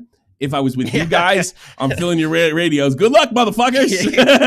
Oh, guess what? You're coming with us today. Fuck. Yeah, that would have been me down here. 25U. Yeah. Hey, dude. Hey, no matter if like they can say pokes or whatever, but like our guys that are it bothered me 10 years ago. I don't give a flying fuck. I am very happy I have 2 healthy kids. I don't care anymore. I am totally happy worshiping the ground Vega walks on. I was brave. Another thing is, I was brave enough to do it. I just shouldn't have done it. Hey, yeah, you know what? Props to you. I don't got nothing to prove to anybody. I was totally willing. I joined after 9/11. I asked to be on the mid team, and I was told, "You don't want to be in the mid team," and it was just another way of saying you don't belong in the mid team, which hurt me. Yeah. So there you go. But hey, we gotta give love to our 25U uniform operators. Yeah. But hey, man, thanks for having me on, dude. Hey, by the way, my sergeant got a Bronze Star. Oh shit. Yeah. He got a Bronze Star. So he was in there. He was in the shit, and he had the same job as me. So Oh. Yeah. So it could happen, sure. Just to dig up some shit real quick, if you don't mind. I don't know if I can curse. Curse internet. Fuck it. Okay. I mean, hey, after coming back from downrange, our lieutenants put in the order to give themselves a Bronze Star, and they didn't do anything. It always happens.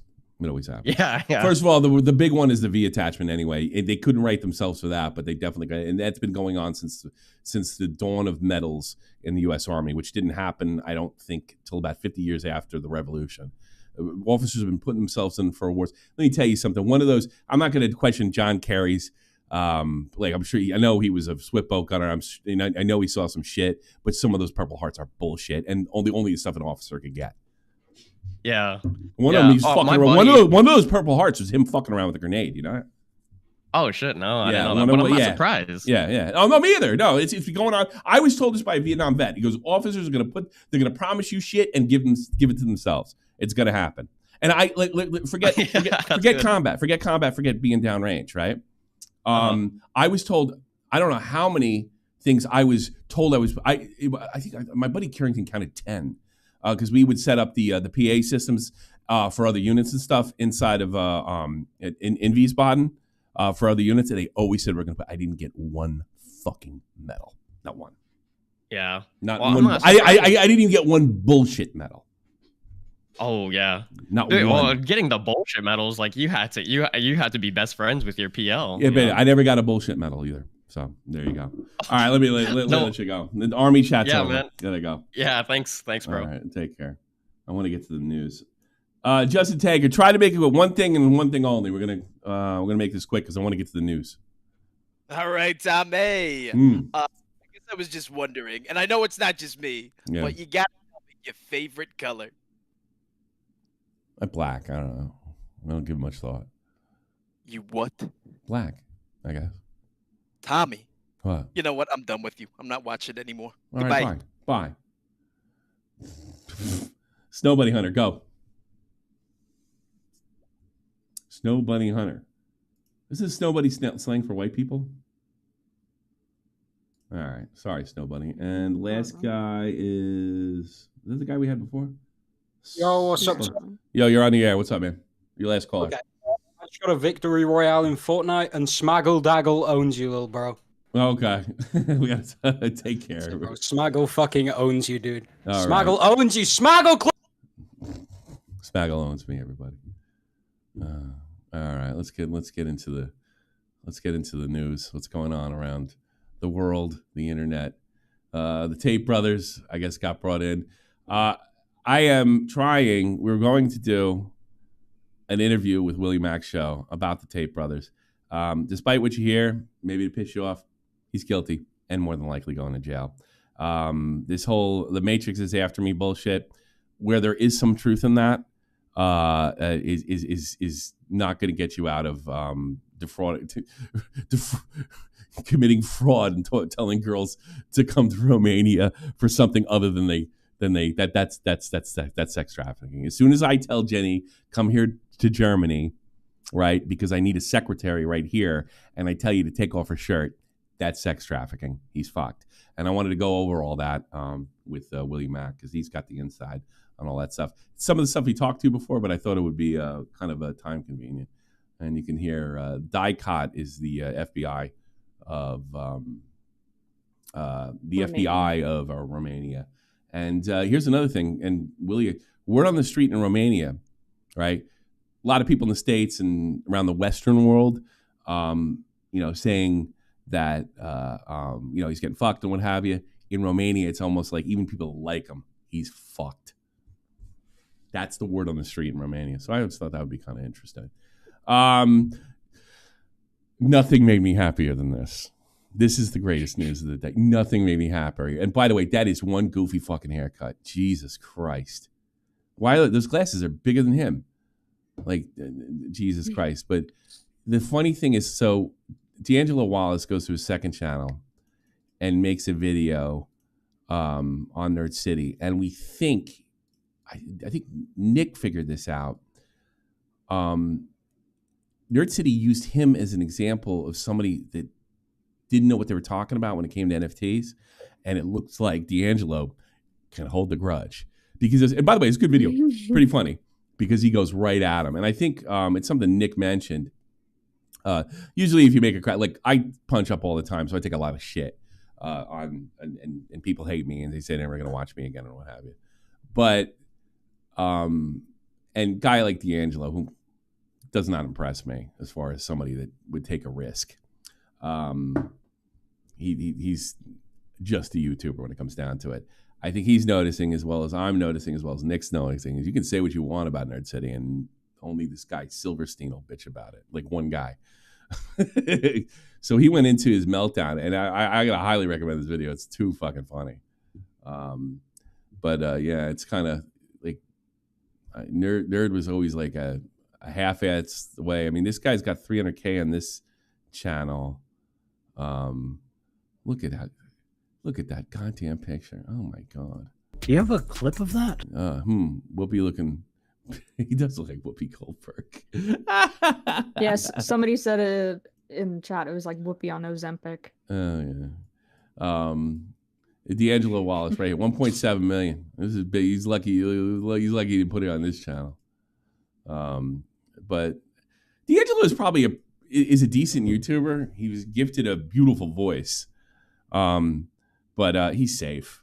He doesn't punch up if he thinks he's going to get a minus at the end of the day. But I thought that video was funny, and I highly recommend it. Mudahar deletes his account, his Twitter account. I think it's because low IQ takes. Was it clickbait? All right, here's what he said. I just removed Twitter because it's slowly just stopped using it. Nothing more than that. Fair enough. Most Twitter are bots now. That made two of us. You ever hate it when you have to go to sleep and you're not gonna make your to-do shit happen because you can't use it? Well, that's on you, buddy. Hello. Most of the feed became highly racist. I guess racism was a part of it, and grew too tiring to read. A lot of anti-Indian stuff. Yeah, I guess he gets that. I could believe that.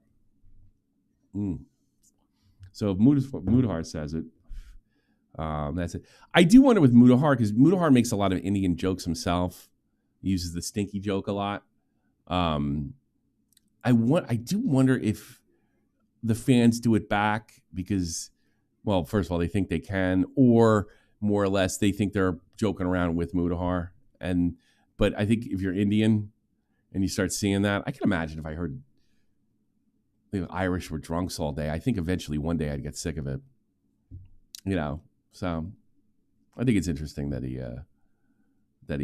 like I really don't see it change that much, except you don't get banned as much. That's it. That's all I see with the platform. But you know what?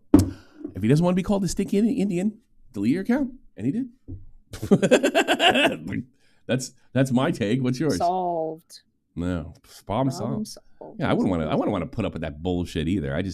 I do realize that I have a exceptional ability to take bullshit, and I kind of like being in the mud too. So, speaking of military stuff, which is kind of became Taliban just banned women from singing or reading in public. Good, especially the singing. Reading, I'm not against, but maybe the Taliban's onto something. I don't know. What do you think? Maybe. I mean, what was it you were saying before? Don't read. I guess you have to fire me because I can't read. Don't read no more. I'm gonna follow the. You can't read no more. I do think this as a troop. Can you imagine losing a buddy over there to help them out, and then these guys aren't allowing? I'm glad I never was there because this would actually. It was very difficult for me when they left Iraq. When Obama pulled out, although he did it a lot better than Joe did. And it turned out to be a good thing. I'll give Obama credit there. But I remember, that's when ISIS kind of took over the area that I was in Iraq. That really bothered me. Now they got it back and they got rid of ISIS and all have you, probably because of Trump. But can you imagine losing somebody in your unit in Afghanistan just to find out 3 years after they botched this thing to all hell down that women can't even read in public? Can you imagine? Like, what's it all for? Too bad death cause of overdose of morphine, according to TMZ. I don't think I have anything more to say about that. Is anybody shocked? Is everybody surprised? I don't know. You missed Too Bad? Unfortunately, no. I mean, I didn't really watch any of his stuff, so. I guess there were a couple of funny things that I'd see now and again, but I mean, the way he died definitely is. I like the way he pulled guns on girls. Actually, really. I mean, in all honesty, it wasn't that sad. I mean, he was completely out of fucking control and it killed him. No one could talk to him. his entire value as a person. Do you have a clip of that? I didn't say this at the time because, like, what's the point? But I'm going to give you my honest opinion on Too Mad. Your entire value of a person was based on. I'm going by people who knew him. It was based on YouTube, and that's all he ever cared about. And it killed him. I can do whatever the fuck I want. I don't care if you're not as big as me. I could treat women how I want. Do you have a clip of that? I killed him. I needed morphine. I was playing Overwatch, to be fair. Good point. 2 Mad's Ghost. But I will never, ever, ever, ever say he wasn't funny, because he definitely was. What a personality. But no, I'm not gonna sit there and say he was a nice guy. I mean, he was nasty to people I knew. Like I liked. Jamie Pine, who I love. Yeah. And like guys like Jamie Pine, even Clown, who I don't think he was particularly bad to. Clown went out of his way for him, and he didn't listen to him. I know more behind the scenes than you might know about. He didn't really treat anybody very well. I feel more bad for his family than I do for him. It seems like he asked for it and got it. There you go. Did he deserve it? No, he deserved it. He asked for it. Big difference. I don't even hate the guy. Like I said, he was funny, but this wasn't tragic. It was predictable. Don't do drugs, guys. Pavel Durov, the Russian-born emirate founder of the messaging app Telegram, is reported to have been arrested at Le Bourget airport near Paris. France refusal to cooperate with the French authorities, who claim he was complicit in drug trafficking and other serious crimes. No, that's what they're going to say. If you run an anonymous platform and you don't cooperate with the government, they're going to say you're fucking complicit. Is the phone company complicit too? So because anybody can use any tool to commit a crime. It's going to be like a weird RICO sort of thing in the EU. So if you don't censor whoever the current government's enemy is, they're going to say you're a drug trafficker because somebody did a drug deal on fucking your WhatsApp or whatever. It's really funny. Or more likely, you won't turn over stuff to the government after you promised your customers total privacy. This is definitely a flashpoint in free speech. The fact that you can't, and that's why you see we encourage, the White House comes up, we encourage them to take action against fake news, to take action. That's not what they're saying. Silence our fucking enemies or else. That's what that means. So I guess the EU's taking it to the next level. That's the plan here. It'd be interesting to see how this goes. I hope he tells me to go fuck. But I don't know. He doesn't look as tough as what's his face? The Australian. What's his name? That other dipshit. Dark Viper? No, the Australian that went to prison. Carl Jost? No.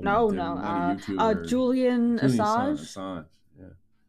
Well, I was just going Australian, so I was just going through all the fucking Australians. Yeah. Get anything reviews? Max Mofo. Oh my. Fuzi and Ryan Garcia get in a heated argument. Fuzi claims Ryan's breath smelled like alcohol. Is Ryan like an anti-alcohol guy or something?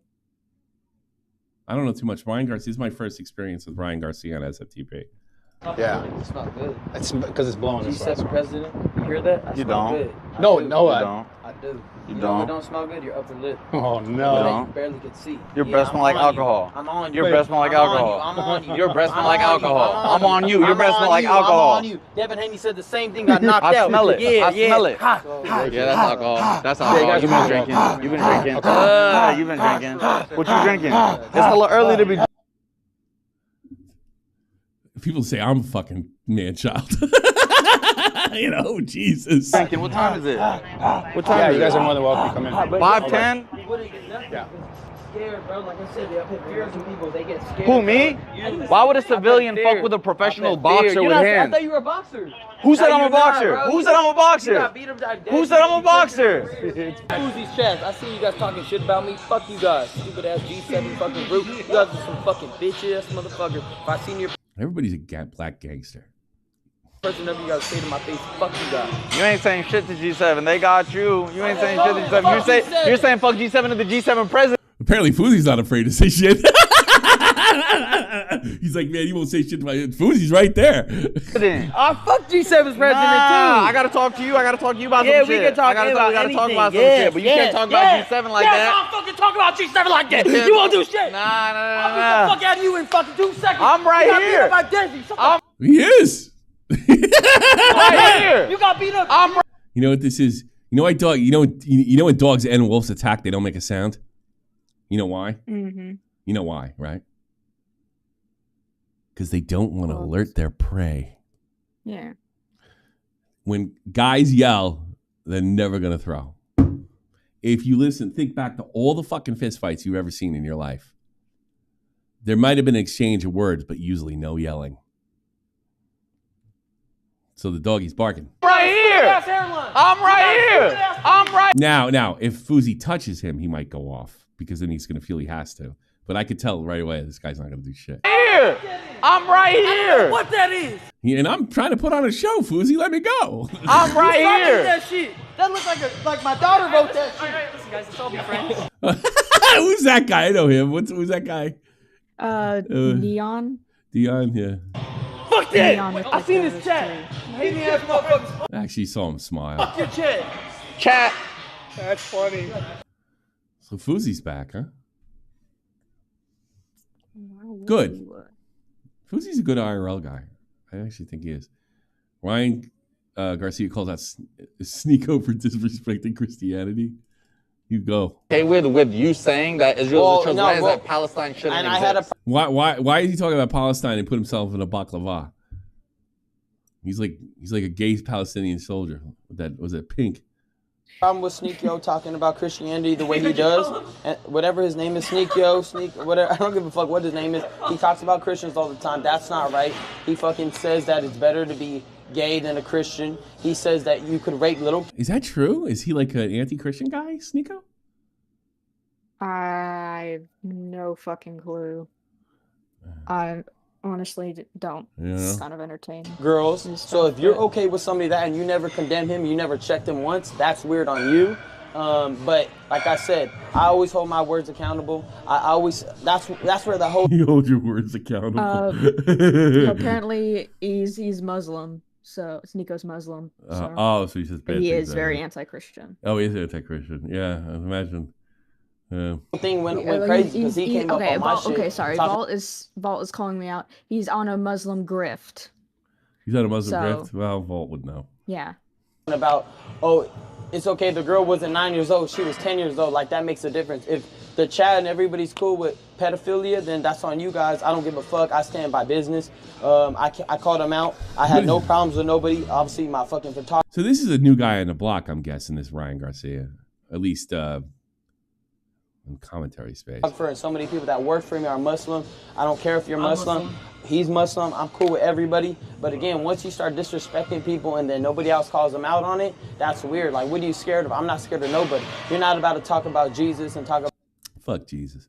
I hate when people tell you can't talk about stuff. It really drives me nuts. Ms. Kiff, Pokemon, Hassan Habibi pushed strong Twitch ban for gambling, but Ms. Kiff was not sponsored by DraftKings. Great! This is why this guy got in so much fucking trouble. God, all these guys are... How do they get so rich being so stupid? There's a market for it. Hey, what up, guys? Melee 3 is going to be happening this Saturday at 1:30 p.m. on my... Can you blame him? He's trying to get in Pokemon's pants. That was her fucking thing. And the only reason it was her fucking thing is because she didn't like how much money XQC was making. Twitch channel. A big thank you to DraftKings for being one of our sponsors for the event. Download DraftKings now and use...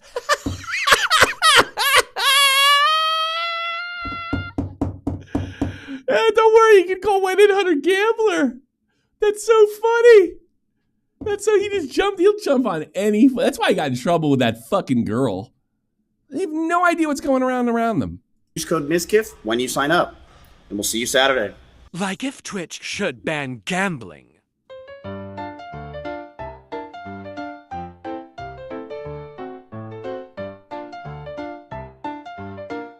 What's this on? That's funny. Has he made any excuses? He's like, well, no. DraftKings is a game of skill. I meant gambling like the slot machines. Is that going to be his move?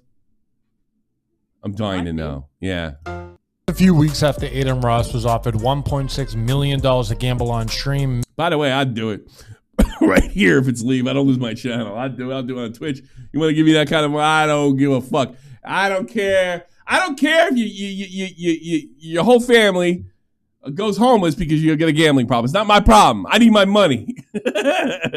Yes! Ms. Kiff turned down $35,000. I'll advertise porn. I'll advertise gambling. I don't care.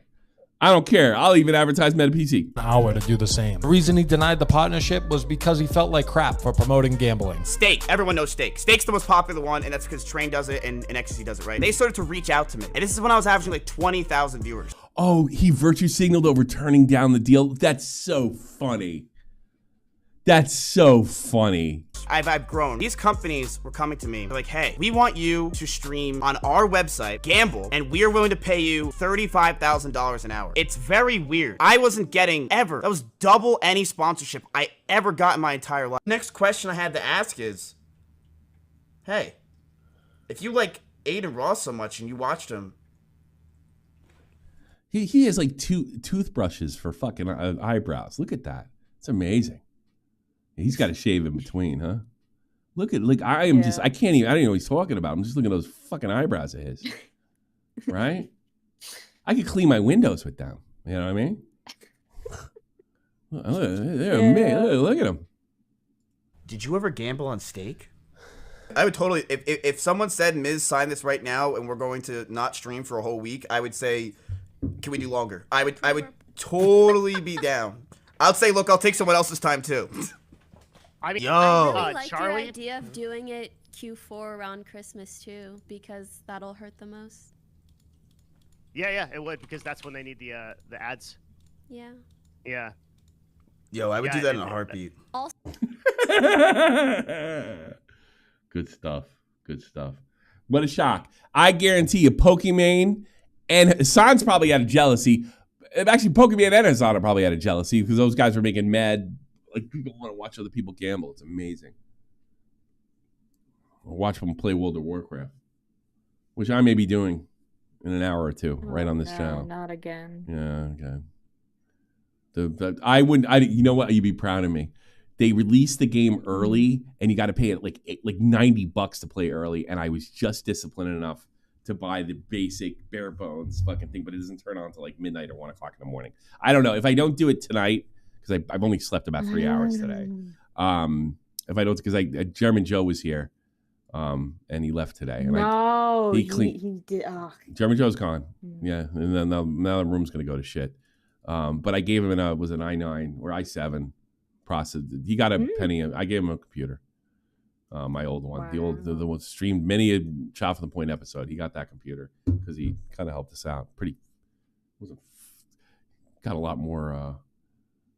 Probably did $100 worth of work, and I gave him a fucking computer. And I didn't even ask him, so it was kind of nice to him. And then Tommy got sick, and he got sick again during the whole thing. And then I got sick, so and he went around because we're both in bed, and he went around and cleaned the place. Old German Joe. Trainwreck speak on Miss Kiv's DraftKings partnerships. Oh, please, let me hear this. Zeno catching a glimpse and full stack here on A, and it's not the wrong read. He wants to be more involved in the fights and the action. Holy shit. Already backing towards B. Opportunity. The time is going to be No very long fucking here. way. I'm going to get this towards half. Takes a little bit of... I would be acting just like this. This is funny. What fake. There is no fucking way. And he's definitely got time. That's insane. He doesn't. Look at him. There Look is at him no laughing. fucking way, That right? is a well-earned laugh, XQC. I love the timing on the swing from Genji as soon as that tap on that spike That's comes a in well-earned again. laugh. It's coming in before any possibility of reacting to it. But Rien's with those first two opening kills, predictable, but at this dodging point, like, that I'll tell you who it's the most Shells embarrassing. combo A well-earned and laugh. getting 2 kills off the back of it. that was the difference. The most maker embarrassing in for this Dan round. Clancy. And we don't get to see this guy nice shots. I on heard that the text, Viper, by the way. get to, you know, It's not play even these a rounds. Dude. At Miz. So being able to it's see just him the change that fact up and get that value, it's really nice. It's like it was a Be careful with scripted the story. scoreline now as well, Lev. Twitch bans That could be stake as 5-1 the is likely here, anti-gambling. considering it's only Sheriffs. Amazon takes the A couple DraftKings odds really partnership. nearby, The person actually. that was at the So maybe forefront of with the Mazzino on this anti-gamba rifle. now promotes DraftKings, the Amazon Something licensed said about gambling it. thing. It's like you cannot script this. Yeah, he's absolutely right. This is some fucking. Thunder, but as it stands, Oh man. it's a plan for Yeah, Harris. you gotta make a movie about this. How much you want to bet he didn't realize? Like, wait a minute, didn't like somebody had to remind him. Oh, okay. Here's what we'll do. Probably. Yeah, I guarantee it because he wasn't in it. He probably forgot about it because he wasn't fucking serious to begin with. And it also gets worse.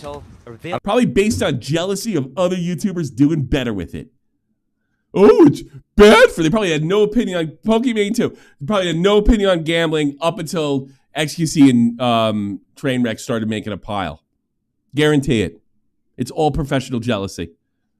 I tell you, he says a lot of things about XQC. He says a lot of dopey stuff, and you know what? He's entertaining. Just let him say dopey stuff. He's not a phony.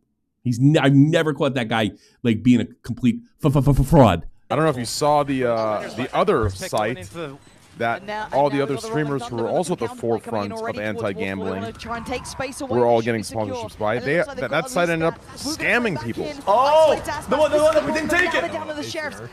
Yeah. The one that declined. Oh my god. It's crazy. It's crazy. Like it's like Bro, I literally said it.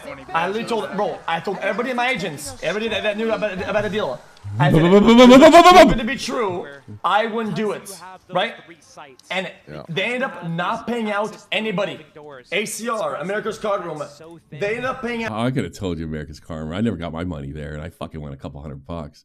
Nobody for all those sponsorships. People did How much were the deals? How much were they? Bro. And I actually earned it. I was actually playing poker. They got scammed a shit ton. Yeah, they ripped me off too. Bro, it was twice because it was Doyle's room, and then they got it flipped over or something, and then it became Bodog or something, and then they came back with America's Car Room, and that ended up being a ripoff as well. It was amounts that like if you knew, you would know why. I forget exactly what it was, but it was something like They're not that. paying out. Yeah. Like how much? Like I'd still fucking sponsor him. You want to gamble? It's your own fucking problem. Hey, the dirty secret, I didn't give a shit about Boogie's little fucking coin stunt. Bro, for me, it was like a normal sponsor, right? A normal thing. The only difference is you'll never find me like, oh, crypto, oh, NFTs, Nerd City's the worst ever. I'll tell you Nerd City's the worst ever for other reasons. It was gonna be like two small stream segments. It was 1 mil. As soon as you try to get back into the round, For like, I don't remember, like 4 hours. Here comes a Viper Molly. Here comes So imagine for everybody else. Some piece of utility. Alright, that's pretty fucking funny. Oof, EDP posted another Cope video. Really? Is EDP still on? EDP. Oh, sorry. I'm dyslexic. Does he have EDP is back? Yeah, it's all videos on him. He still has a YouTube channel? Filters, channel.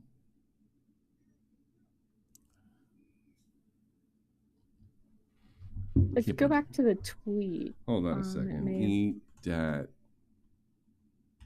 pussy. Excuse me. There he is.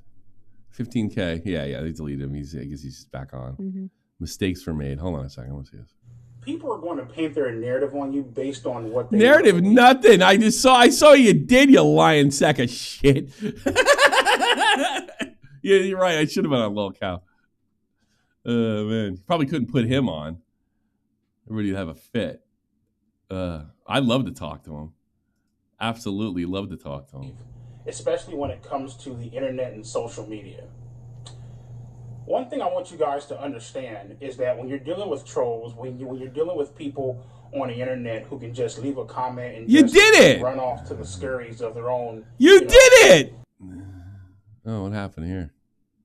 Listen, fuckhead. Mr. Fox, thanks so much. You did it. That's enough. Not enough. All right, so Noah, which is something I might cover tomorrow. Noah. You closed the video that you. I don't care. You closed the I did close the video. Beautiful. You closed the video. I got it. I'm way ahead of you. This is it. No. That's what I closed. Right now, all I see is the LolCow thing. Now I see Noah J456. It was on YouTube. It was the YouTube video because you went to search for EDP. No. I'm gonna do the video tomorrow. That's what I was just saying. I'm not gonna do a whole Noah thing today. It's like deserves its own show. Yeah. Noah threatened his wife not to talk about the situation. Like what? So he Lexify died or died. And then he's saying Noah lied. Breaking news. But the thing that gets me about this is they're probably both lying. Because if I had to guess, I'm going to give you the inside YouTuber scoop. Noah panicked when Lex made his video, when he probably didn't have to, right? Got a really good response from it. Now he's on the attack. What does that tell you? They're just mudslinging. They're just trying to take each other out. So Lex probably had a good reason to be mad at him to fucking begin with. You know, he probably, I'm sure Noah was moving the pieces around a little bit and he knew it. Says, you know what? I know you're moving the pieces. I can't prove it, but I could talk about you with your ex-wife because your fans are a bunch of weirdos, you know, but I don't think it had as much a big an impact as Noah was thinking it was going to have. And maybe even had a positive impact. Like, who gives a shit if he cheated on his ex-wife? His ex-wife. That's why 9 times out of 10, why somebody becomes your ex-wife. You cheat on them. Like, no kidding. So it'd be interesting to see this go. I recommend Nick DiOrio for the details. I don't care if he cheated on his ex-wife. But now it's just going to be a mudslinging contest to hurt each other. Oh, there's careers. And I don't think Lex was very honest when it came to what was the PDF file that was supposedly his best friend Noah's, and the guy just showed up, kind of omitted that. Mini Lad. Yeah. And I'm sure fucking Noah lied about him. Sure of it. Because it's just a mudsling. It's about winning. You know, I don't know all the fucking details on age of consent and all that other fucking bullshit. I don't know how much I care. Because it's like every YouTube thing is. Why did I have this on here? So, okay. Oh, I see. So DSP is coming on live. I guess that's just a couple hours. Other way around. Keemstar's going on DSP's level 1 podcast apparently. Oh, okay. So that's on Wednesday. But maybe they're doing something on LolCow tonight in a couple of hours. Is DSP going to be on that? Is DSP going to be on? We don't know. Let me double check. I think I remember seeing DSP in the title, but it could be something else. I don't know. It is Wings Exposed, Keem and DSP team up. Boogie is something. All right. Super duper. Let's do the Let's do the Pats. The Pats. The guaranteed read. Is there going to be an after show tonight? Because I Yes. didn't get asked that. Okay. Yes. I don't know how long though, but yes, there certainly is. You guys want to call in or say what you want to say or do whatever you do.